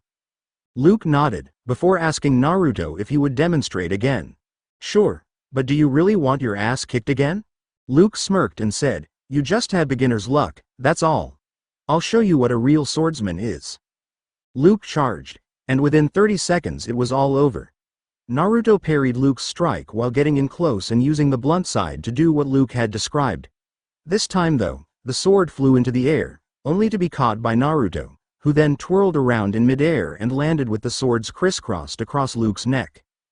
"Dude, you seriously need to learn to stop lunging at me," he said as he disengaged and gave Luke back his sword. "Yeah, but then it wouldn't be as educational," Luke replied with a smirk. Everyone thought they were insane, except for Percy, who had a smile on his face, knowing that Naruto always took things to the highest possible level without going overboard. Friday afternoon, Grover, Percy, and Naruto were resting on the pier. Well, more like Grover and Percy were resting. Naruto was complaining with a counselor after being told he couldn't do the lava wall anymore because he could just walk up it. "So how'd your conversation with Mr. D go?" Percy asked. Grover turned yellow before he replied, "Fine. Just great. So your career is still on track then?" Grover looked at him nervously and said, "See, Chiron told you I want a searcher's license?" "Well, no, he just said you had big plans, you know, and that you needed credit for completing a keeper's assignment. So did you get it?" Mr. D suspended judgment. "He said I hadn't failed or succeeded with you yet, so our fates were still tied together. If you got a quest and I went along to protect you, and we both came back alive, then maybe he'd consider the job complete." Although he did say that Naruto had proven his worth, but that you were the one I originally had to protect, so you would be what determined everything. Wait, so Naruto was basically just along for the ride? Yep. Wow, I thought you were there to protect us both. Well, I was, but you were my original assignment. He came in around fall break, remember? Yeah, but still, I mean honestly it seems hard to remember life without him around. True, but that really doesn't matter for this. I need to protect you or something in order to get my license. But that isn't so bad. I mean, all I need to do is get a quest, right? Blah ha ha. He might as well have transferred me to stable cleaning duty. The chances of you getting a quest. And even if you did, why would you want me along? Of course I'd want you along. Grover stared glumly into the water. Yeah, but I have no skills. I mean, you're a good swordsman. And then there's Naruto. He's on a league of his own. What do I have? Personally, I think you'd be good at kickboxing. I can give you some lessons if you want. A voice said from their right. How long have you been here, Naruto? Since the searcher's license thingy. So you heard the entire thing about the quest? Yep, and I will help you with that, Grover, but if you want more help, then ask for it. Learn a combat skill or something. And be a little more confident in yourself. And lastly, don't become so focused on one thing that it consumes you and eventually kills you. Grover and Percy looked at Naruto, surprised by his words. I'm not saying to give up on your dreams, but I am saying that it's not good to be obsessed with one thing like that. I knew a guy back where I'm from who almost died, and his would-be last words were about killing his brother, who killed his entire family, and I imagine if I had stayed any longer, I may have seen him go insane for the drive to get power to kill him. I'm not comparing you to him, just telling you to be careful, alright? Grover and Percy were awestruck by Naruto's little speech. After a few minutes of silence, Grover said, Yeah, alright Naruto. Naruto nodded before he stood up and did a backflip onto the water, saying well, see you guys later. Leaving a somewhat inspired satyr and a mystified half-blood who was wondering how Naruto was standing on water. Naruto, as he rushed away from his friends, decided to try and explore a little more of the camp, specifically the area where he came in through. It took him about 5 minutes to reach the big pine tree on the hill by ninja jumping. He could see the remains of his car being cleaned up by a few street sweepers. Mainly there was only glass left. He remembered the view of the area slightly from a few nights ago, so he decided to lean against the tree, or at least he tried to. As he sat down he felt a few electric shocks come from the tree, which he certainly wasn't expecting, so he stood with a small yelp. Unfortunately, Annabeth, who was down in the valley below, happened to see this exchange and take it completely the wrong way. Hey, Naruto, what in Hades are you doing? She yelled as she stomped up the hill. Ack, what did I do? He asked as he laid back on the ground in front of the tree. Were you trying to get out of camp? She yelled as she made it up to where he was laying. No, nothing like that. I just wanted to see the view from the hilltop, and when I sat down the tree shocked me. Why did you even try to do that? Don't you know that's Talia's tree? Who's Talia? Naruto asked. Annabeth's eyes took a sorrowful look as she looked at the tree. She's someone very special to me.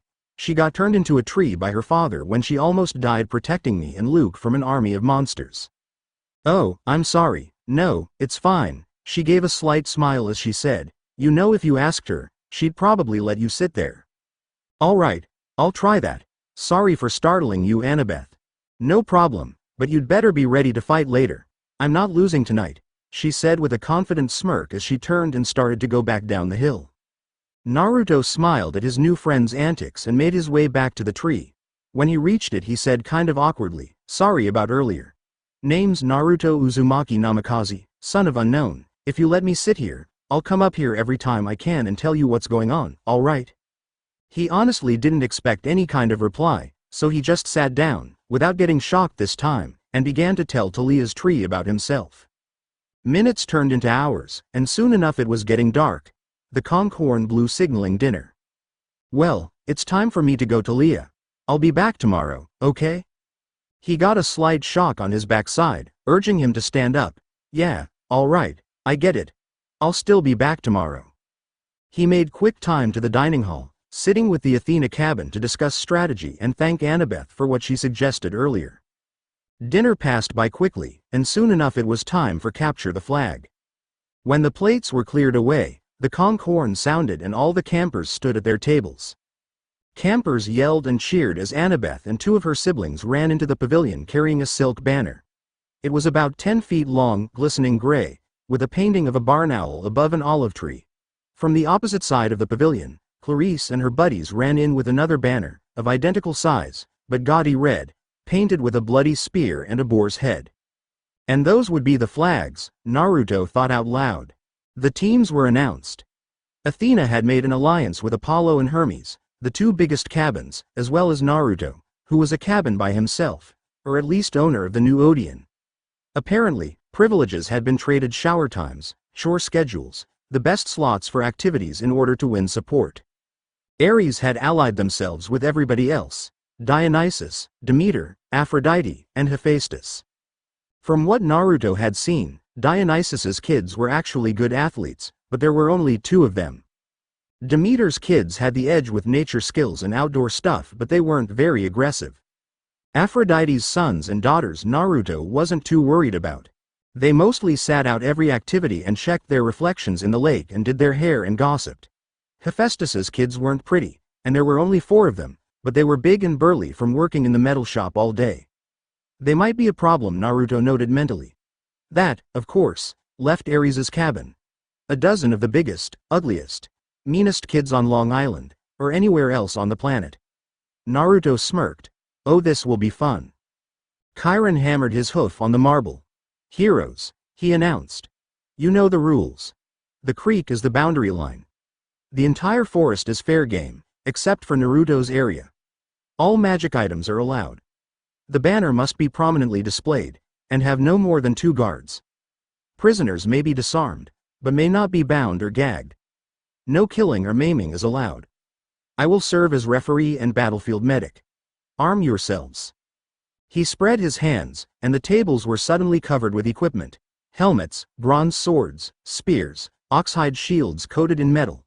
Looking over at Percy, Naruto noticed that he was looking at everything in awe. He quickly redirected his attention toward Annabeth, who was calling his name. So, when are you going to get ready? She was asked. Naruto smirked and said, Kai. A poof of smoke later, and Naruto was most definitely the most imposing figure there, so much so that everyone actually stopped what they were doing and looked at him. He was dressed in light samurai armor, which had a single orange stripe running through the breastplate. It went through a large Uzumaki swirl in the middle of the breastplate. The arm guards were black, with a single white stripe running along the length to the shoulders. There were no undersides to the guards though, so the arms had optimal movement. The leggings armor went down to the shins, but was only present on the outside of the leg. It too was painted black with a white stripe. The shin and foot guards were adjusted to allow for optimal movement, but were not visible. They were tucked under the pants he was wearing. He was wearing black shinobi sandals with iron reinforcements for added kicking power. The most intimidating thing though, was his mask. It was made of bronze, and had 6 whisker marks on the cheeks. The mask had openings for the eyes and mouth, but the mask turned Naruto's eyes red and slitted without relying on Kura's chakra. The whisker marks seemed to glow with an ethereal redness. There was a small white goatee attached to the chin of the mask, giving Naruto the look of a wise, but evil warrior. All this combined made everyone shiver, and the opposing team to unanimously think one thought, we are so screwed. Does this work? He asked Annabeth in a demonic voice that his mask changed it to. Annabeth was too scared to answer the man in front of her, so she just nodded dumbly before she noticed something and said, we need you to wear some blue though, and could you turn the demonic thing off until we start? Naruto just touched the center of his armor, which turned the various white stripes on his armor blue, and said in a normal voice, no problem. Annabeth smiled and shouted, blue team, forward. Everyone on the team cheered and shook their swords and followed Annabeth down the path to the south woods. The red team yelled taunts at them as they headed off toward the north, except at Naruto, who they were too afraid of. As Percy ran forward to talk to Annabeth, Naruto hung back to talk to Luke. Dude, where on earth did you get that? He asked. Naruto smirked and said, I made it myself. My clones have been working on it all week. Right, by the way, how many of those can you make? Well, if I use my own energy, anywhere from 750 to 1,500, but if I use demon chakra, easily 10 to 20,000. Dude, You're a one-man army, and they all have your abilities? Yep, well, I have a job for you now. You're going to be a frontline hitter. I want you to create 400 clones and have them spread out. You're going to punch through the front line, and get their flag, if at all possible. I want 100 of your clones to hang back and help Percy with border patrol. Cool. By the way, I can give them all a slight amount of demon power so that they change their masks and can take up to 10 hits. You want me to do that? Luke smiled and said, Gods, yes, and remind me to never let you be on the other team. As soon as they entered the forest, Naruto stopped and said, Everyone, stand back. Taju Kage Bunshin no Jutsu. As 400 clones popped into existence, the original channeled a little demon chakra and said, You all know what to do. I want 50 archers and 50 swords on border patrol. The rest of you, divide as you please, but I would prefer 150 of each on the charge. Now then, he said as he tapped the center of his armor again and the conch horn blew, let's get to it, before each Naruto disappeared. Annabeth and the rest of the campers weren't expecting that, but each and every one of them had a smirk on their face. Finally, Annabeth said, I think we just won. Q architects. Rise against all the Narutos quickly passed the steam that divided the two sides and formed ranks, swordsmen in front, archers behind, with the original Naruto behind them all. Archers, at the ready, he called as each archer summoned a blunted arrow. Ready. Volley. Each Naruto fired a single shot, 150 in total, into the forest.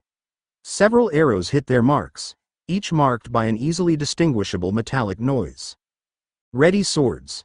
The original called as each Naruto pulled out an identical copy Reime from their sheaths. Charge. And all of the Narutos let out a Chaji and ran into the forest. Several clones met their enemies and tied them up with ninja wire. Naruto himself met with the flag guard, and quickly had him tied to a tree with ninja wire. He quickly grabbed the flag and began running back to his side. Several clones had begun dispelling, telling Naruto that he'd managed to take down almost everyone. Oddly enough, Clarice was missing, as were several of her fellow campers. He made good time with about 15 clones acting as bodyguards. Within 2 minutes, he'd made it back to where Percy was fighting off those missing Ares campers.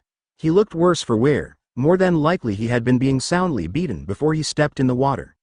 Naruto started hearing yelling from his right and left, and was about to have his bodyguards deal with them, but stopped when he saw the blue helmets. Clarice realized too late that she was going up against a ninja, and tried to stop Naruto, but too late as Naruto splashed through the creek. Cheers broke out on Naruto's side as the banner changed from red with a boar and a spear to orange with an Uzumaki swirl in the middle. The swirl became more defined and continued swirling, almost as if it were waiting for something. End music. Annabeth and Percy were talking about something. She probably noticed his healing ability with water or something. Chiron distracted his attention though as he came trotting over. Chiron started saying something to Naruto, but he wasn't listening. Something was wrong, there was something else there, something that didn't belong. His suspicions were proved correct when a howl ripped through the forest. Chiron shouted in ancient Greek, "Stand ready! My bow!" While Naruto yelled to his remaining clones, "Men, battle positions!" Annabeth drew her sword as what made the noise came into view. On the rocks above Percy and Annabeth was a black hound the size of a rhino, with lava-red eyes and fangs like daggers, and it was staring right at Percy. So he thinks he's top dog, Well, let's make it clear. As Naruto said this, 9 tails of chakra rose behind him. He quickly let out a growl and a howl 10 times more powerful than the one that the dog in front of him. Many thought they should be scared, but when Naruto roared, a calming aura washed over them. The dog turned its attention to Naruto for a second and whimpered before it went back to growling at Percy. "Percy, run!" Annabeth yelled. She tried to step in front of him, but it was too fast, and jumped over her and tore through Percy's armor. Naruto had enough, as did his clones and Chiron apparently, as they all knocked arrows and fired into the thing at least 40 times each. When they stopped firing, the beast was a literal pincushion, as Naruto had bought time for his clones to get into position around the beast. Naruto dispelled his clones and walked up to the downed Percy with Chiron. "D. Immortales," Annabeth said. "That's a hellhound from the fields of punishment. They're not supposed to." "Someone summoned it," Chiron said. "Someone inside the camp. I didn't detect any summonings during the match, which means that it was either summoned earlier today or it has been here for a while. Everyone watched the hellhound disappear into shadow before Annabeth pointed out the obvious. You're wounded. Quick, Percy, get in the water. I'm okay. Just do it, Perk. Naruto said, pinching the bridge of his mask's nose. Percy stepped into the water and the entire camp watched as his wounds began to close up. Several of the campers gasped, but Naruto just started laughing. Percy glared at Naruto and asked, "Something funny, Naruto?" Wiping a tear from his eye, Naruto said, "I'm just surprised it took Sir Seaweed this long." Huh? Percy said before he noticed everyone was staring above his head. When he looked up, the green, three-tipped spear symbol of Poseidon was already beginning to fade. Your father, Annabeth murmured. This is really not good. It is determined, Chiron announced. All around him, campers started kneeling, except for Naruto, including the Ares cabin, though they didn't look happy about it. My father? He asked, obviously completely bewildered. Poseidon, said Chiron. Earthshaker, Stormbringer, father of horses. Hail, Perseus Jackson, son of the sea god. Well, as interesting as that may be, I think you'll be more surprised by this one, a voice said from the rocks where the hellhound came from. Everyone looked up and saw a young woman, about Naruto's age. Her eyes were silvery yellow, and she had auburn hair. Naruto only had one thought when he saw her, beautiful. He was interrupted by Chiron, who bowed and said, Lady Artemis, what are you doing here? Naruto blanched and hoped that she hadn't read his thoughts just then, but quickly bowed as did everyone else. I'm actually here on the behalf of my father. My first duty is to announce the claiming of Naruto, and then the council would like to meet with him. She turned toward Naruto and said, and yes, I was reading your thoughts, but I'm rather flattered that you think so highly of me. Perhaps we can get to know each other better, over tea? Sure, I'd like that, Artie, he said with a wink. He wasn't sure why he did that, but hoped to Zeus that she wasn't going to kill him. Artemis blushed before she pouted and crossed her arms and said, fine, but I get to call you Fishcake if you call me Artie, alright? Sure, Naruto said begrudgingly. Chiron couldn't believe what he was hearing. First, the council wanted to talk with Naruto directly, but the fact that Artemis and him were flirting was just over his head. And then there was the fact that Artemis was blushing like a schoolgirl with a crush. What happened to the hating men thing? Now then, Artie, weren't you about to say something about my father? Artemis blushed before she said, all right then, Cake-kun. Camp Half-Blood, I would like to introduce you to NDDD, JK. I would like to introduce you to Naruto, son of Zeus, grandson of Hades, and great-grandson of Poseidon, sufferer of 1,000 pains, blessed by the 12 gods, and future god and heir to the throne of Olympus. What? Naruto and Artemis were both clearing their ears as the entire camp began to react in different ways. Chiron was slapping himself, Grover had fainted, Annabeth was just staring at Naruto, and Percy was smiling knowing that he had at least one close family connection at camp. The flag that Naruto was holding changed. Now on either side of the swirl was a lightning bolt, while the swirl was intersected by a green trident. In each corner of the banner, a drinking horn appeared, symbolizing Hades. Well, now that that's been taken care of, Naruto and I have a meeting to attend. Don't worry, Chiron. I'll have him back by daybreak. Artemis hopped down from where she was standing and grabbed Naruto's arm before they disappeared in a shroud of twinkling stars. When Naruto opened his eyes, he found himself standing on the corner of 34th and 6th Avenue, in Manhattan, better known as where the Empire State Building was located. Come on, Cake-kun, Artemis said as she dragged him through a small crowd of people to the doors of the building. Naruto grumbled, but was dragged along nonetheless. Naruto had avoided this place ever since he came here the first time, when he was getting acquainted with the city. The lobby was always stuffed, and people were trying to sell him things the entire time. By the time he got to the viewing deck, an hour and a half had passed, and then he was basically pushed around the area till he got back to the elevator. He didn't even get a souvenir. When Artemis pushed through the doors though, he was shocked to find the area basically empty. Walking up to the desk, Artemis said, Evening, Bob, how's it going? Buzz off, he said without even looking up from his book. Artemis sighed and said, This is why I hate men. Bob, would you prefer to be turned into an antelope or a deer? Bob looked up from his book wide-eyed, and quickly realized who he was talking to. LL Lady Artemis. I'm sorry for my actions, but, why are you here? Don't you bosses usually take the express? Yes, but this time, we have a guest and Dad wanted me to show him around. Oh. And who's the big wig who gets the tour?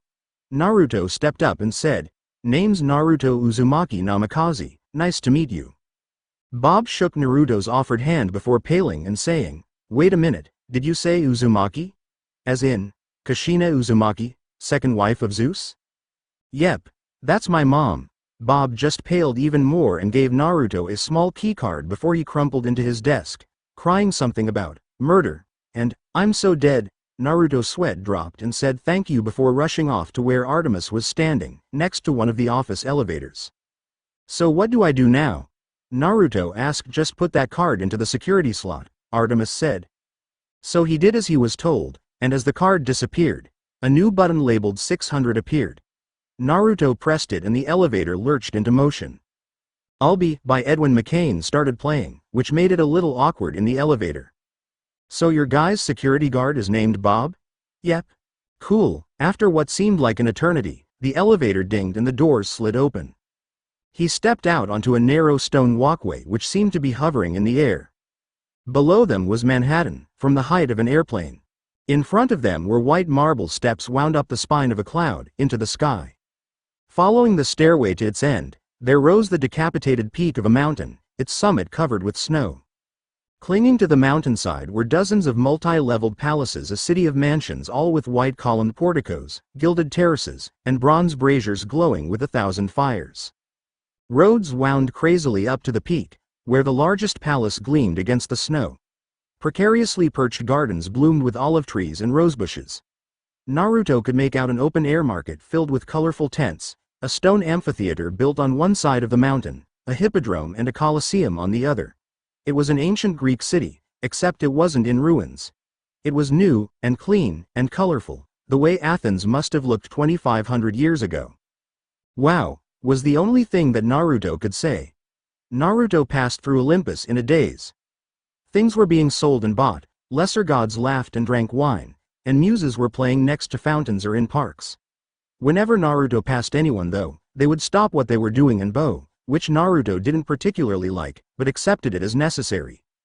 He saw a few things he would have liked to look at in some stalls, but he didn't have time to stop, as was evident by Artemis pulling him by his ear. Oh wow, OWW. Naruto yelled as he was dragged to the palace. Well, if you want to come back here later and get something, be my guest. But right now, we have something more important to deal with. Naruto pouted and said, You're no fun, Artie. Artemis smiled and said, Only when I need to be Cake-kun. They quickly entered a large courtyard, where Artemis stopped and said, Well, I have to go now. Just go through the big doors in a minute. After that, I'll help you get back to camp. She leaned in and gave Naruto a peck on the cheek before she giggled and ran off. Naruto was seriously stupefied, and blushing like a tomato. Wasn't she supposed to be a man-hater or something? And why was she flirting with him so much? Not that he minded, of course, she was actually really beautiful. Naruto shook himself clear of his thoughts and composed himself to meet with the council and his father. As he approached the great doors, he whispered to himself, Okay, I can do this, before he took a deep breath and pushed the door open. The first thing he noticed when he entered was that the room was structured like the cabins were at camp. There were 12 seats for the 12 high Olympian gods, formed in a U shape. All of the seats were filled, and there was a large flat-screen TV hanging between the seats in the middle. The weirdest thing was that all the gods were around 10 feet tall, and each chair had different attributes, as did their occupants. Poseidon looked like a beachgoer, Ares was wearing a standard U.S. Army uniform, and Zeus was wearing a pinstriped suit. Naruto sighed and went to the middle of the U, standing directly in front of his father, whom he bowed to slightly and said, Lord Zeus.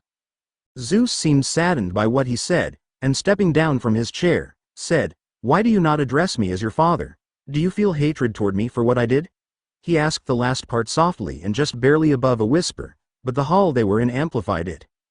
Naruto gave a genuine smile and said, No, I just wanted to get you out of your chair, before he disappeared and reappeared in front of Zeus and shoved a chakra-enhanced punch into his stomach, which caused all the gods to flinch and threw the massive Zeus back into his chair with a loud thud. That was for sealing a demon into me and abandoning me. I would do more, but I'm sure that Ka-san already has, so I'll let it slide. All of the gods except for Zeus started laughing at that. Zeus sat up and started rubbing the back of his head and holding his stomach, trying to regain his breath. While he was doing this, he turned toward Poseidon and said, "Hey Gramps. How's it going?" Poseidon looked toward his great-grandchild and said, "Much better now that you did that. Why aren't you afraid of us?" Naruto took on a sad smile and said, "Well, you guys aren't any more intimidating than the fox I have sealed in my gut, so I just see past the serious act." Something flickered on the TV and a male voice said, "Oh, did I miss the part where Zeus got his ass kicked?" Poseidon laughed and said, yes you did brother. Ah, damn it, at least tell me that Hephaestus was recording that." "I was," the grizzly blacksmith yelled. "Good, Hephaestus, send me a copy." "Well, I'm guessing that you are my grandfather, right?" Naruto said to the TV. "Yep, we can get introduced later. Right now, I think someone else wants to talk with you," Hades said as he stepped to the side to show a woman with red hair and blue eyes. "Naruto, Mom." She looked like she was about to start crying and said, "Naruto. Oh, you have no idea how glad I am to see you." Naruto was faring no better. "Same here Mom, but why are you in the underworld?" Her face steeled at that. "Your father and grandfather negotiated for those that tortured you to be sent to Tartarus for a few months. I've been down here torturing them. I'll probably go back in a week or so though." Naruto nodded in understanding. "So how'd you and Dad convince Hera to allow you to marry him?" Hera spoke up and said, "We came to an agreement. Kushina managed to keep him in line back in that world, so I agreed to allow the marriage as long as she kept him in line. And he's been being good, haven't you dear?" Kushina said with a little K. I that leaked through the TV. Zeus turned white and nodded furiously. "Good. Anyways, honey, at the end of the summer, I want you to come and live with us on Olympus, alright?" Naruto smiled and said, "Of course, I'd love to. By the way, have you met a woman named Sally Jackson?" "Yes, I have, and we spent a few hours gossiping about you and Percy. She's fine, don't worry. But, I think it's about time that you got this meeting underway." Naruto sniffled a bit and said, "Love you Mom. Love you too. Now here's your grandfather. Take care Naruto." Naruto stepped back from the TV and stood back in the middle of the room. "Right," Zeus said as he stood, "we are here in regards to the position of Naruto Uzumaki Namikaze, as well as to assign him his duty for the year. Naruto Uzumaki, as a son of Zeus and descendant of all of the Big Three, you fall under the jurisdiction of a document created at the end of the Titan War that has never been used. It states that you are to automatically become a god, upon your request or death, and that you are automatically the heir to the throne of Olympus. This means two things. The first is that in the event of my death or otherwise incapacitation, you are to take command of the council and the defense of Olympus. This puts you automatically at the rank of the Big Three. Secondly, should any of the high gods request your help, you are required to assist, unless your assistance does not comply with your morals, in which case you have full right to prevent the action from being carried out at all. In addition, in the event of a siege or anything else, and none of the higher gods are available, you are placed in charge of the defense of the city, as well as the city we are located in. In addition, you are allowed to choose a godly duty to perform until you are required to take the helm of Olympus. Poseidon, you have the floor," Zeus said as he sat back down. Poseidon stood and cleared his throat as he took out a scroll from his pocket. "In the interests of time, I would like first inform you that you do not need to accept this if you do not want to. As heir to the throne, your duties, including those mentioned by Zeus, are command of the armies of Olympus, command of the army of the sea, and command of the army of the dead, unless otherwise directed by myself, Lord Zeus, or Lord Hades. Do you accept these duties?" Naruto was in a state of semi-shock. Not only was he going to become a god, but he was in command of all the armies of the Olympian gods, and was actually in command of any of the other gods that would be there if there was a war. He quickly recomposed himself and gave a quick, "I do." Poseidon nodded and continued, "As heir to the throne, you will be placed in charge of other duties as well, including finances, deals with gods from other realms, and army recruitment and supply. Do you accept these duties? I do. Right. Blah blah blah. Blah blah blah. Wow, who did we have write this again? Half of this stuff is junk. Ah, here we are. Right. In order to continue, you need to display that you are the rightful heir of Olympus. You must first prove your lineage by displaying a power from all 5 elements, and then you must defeat one of the high gods in combat. Do you accept the challenge? I do. This time it was Zeus to speak. Naruto, you don't need to do this, you know. Naruto smiled. I know, Dad, but I always dreamed of proving myself to you, and now that I have that chance, I'm not going to let it go. Zeus smiled slightly. Very well. You must demonstrate your ability to use fire, water, earth, lightning, and if possible, wind, without the use of other sources. Jutsu are allowed, but natural control of the element is best. Naruto nodded. Can I use implements that will have no effect on the element?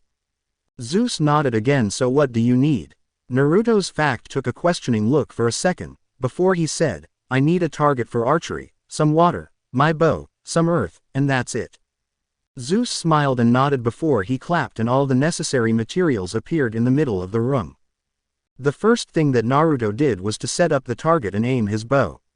Many were curious as to what this would show, but their questions were quickly answered when the arrow was leased, as when it did, it caught a light with black fire, and exploded when it hit the target, completely eradicating it from existence. Naruto had discovered how to do that on accident when he was practicing his archery from his watchtower at night.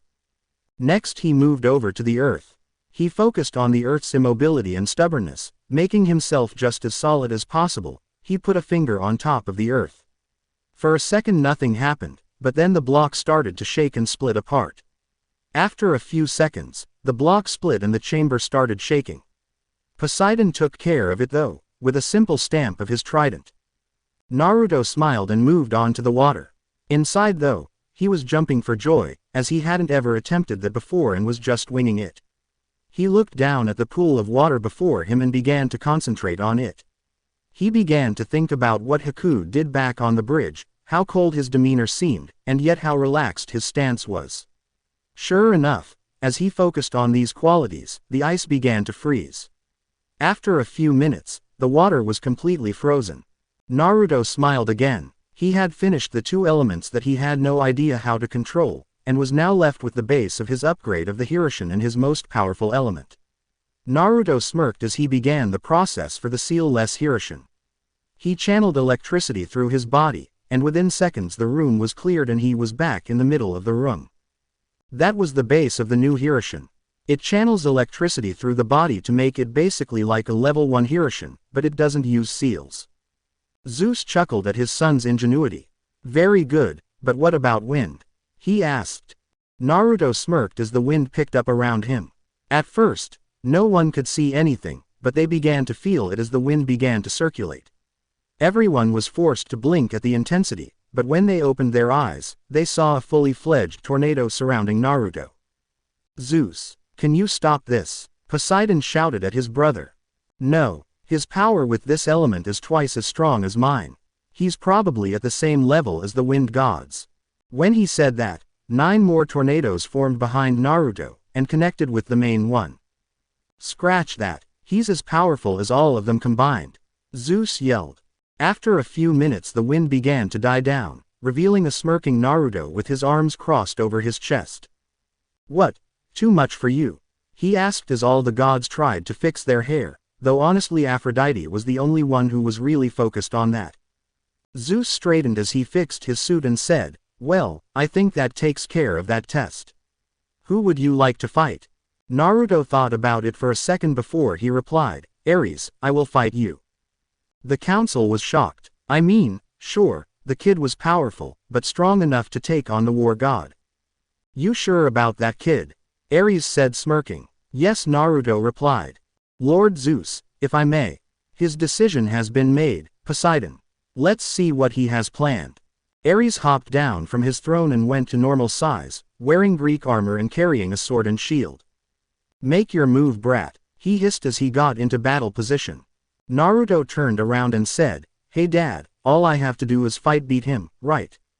Zeus nodded. And there aren't any rules as to how I beat him. Zeus shook his head. and then realized what his son was going to do. "You're going to use that technique, aren't you?" Naruto nodded and said, "Well, it is the guy's weakness. I'll deal with the repercussions of my actions by myself, but I do suggest you cover your eyes. I figured out how to improve it, so that it takes the visage of whoever it is to any person." "All right, just get it over with," Zeus said while covering his eyes. Naruto smirked and called out, "Taju Kage Bunshin no Jutsu." 100 Narutos appeared surrounding Ares. "So you can only fight me when you have strength in numbers. Hey, you're pathetic." All of the clones dispelled to show Naruto with his hair covering his eyes. "What did you call me?" he asked in a fake light tone. "I said you're pathetic, brat." Naruto grabbed the hilt of his sword and said, "Call me pathetic one more time." "Your path act." He was interrupted by Naruto's sword going through both of his lungs. Naruto withdrew his sword and golden ichor began gushing out of the wound. "I was going to make this easy on you, Ares, and somewhat funny. But now you've pissed me off." As he said this, the wind began to swirl around his feet, creating another small tornado. Naruto threw his sword into the air and called out, "Be swift, Reime no Shio." There was a bright flash, and the katana came down as a nodashi, twice the length of the original katana. Naruto caught it, and said, "Sodoto, Sentatsumaki no Sudareki." 3 tornadoes appeared surrounding the still coughing god, and Naruto disappeared. A few seconds later, Naruto reappeared and sheathed his sword, which caused the tornadoes to dissipate, leaving a severely cut and unconscious Ares in their wake.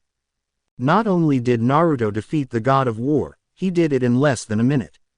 The council all learned one thing that day: don't piss of Naruto Uzumaki. Ares is unable to fight. The victor is Naruto Uzumaki, Zeus announced. The entire council stood and began clapping, including Aphrodite who, despite her relationship with Ares, wanted him knocked down a peg or two. Zeus was smiling proudly, and Artemis was blushing again, because Naruto caught her eye and winked, though now Naruto could tell that it was almost forced. "All right," Poseidon said, standing again, "a few more things to take care of. First, as the heir to Olympus, you are allowed to take 3 wives of mortal or immortal blood." Naruto started blushing while Artemis started to scowl, but quickly contained it. It was previously arranged so that Artemis would be one of the wives of the heir, if one ever appeared. "Do you accept her hand?" Naruto looked over at Artemis, who seemed to be looking at him almost pleadingly. Right then he made his decision. "No, I do not." The majority of the council, including Artemis herself, was shocked at what he said. "Why not? Am I unfair?" Artemis asked, rising from her chair. "No, milady, however I would never force something upon someone that they don't want, or had no choice in." Zeus cringed at that, and Artemis continued, but much less angry now, "How could you tell?" Naruto smiled sadly, "Your eyes. I know those eyes all too well, from looking in the mirror every day." The end. Remember to subscribe and like this video. See you in the next video.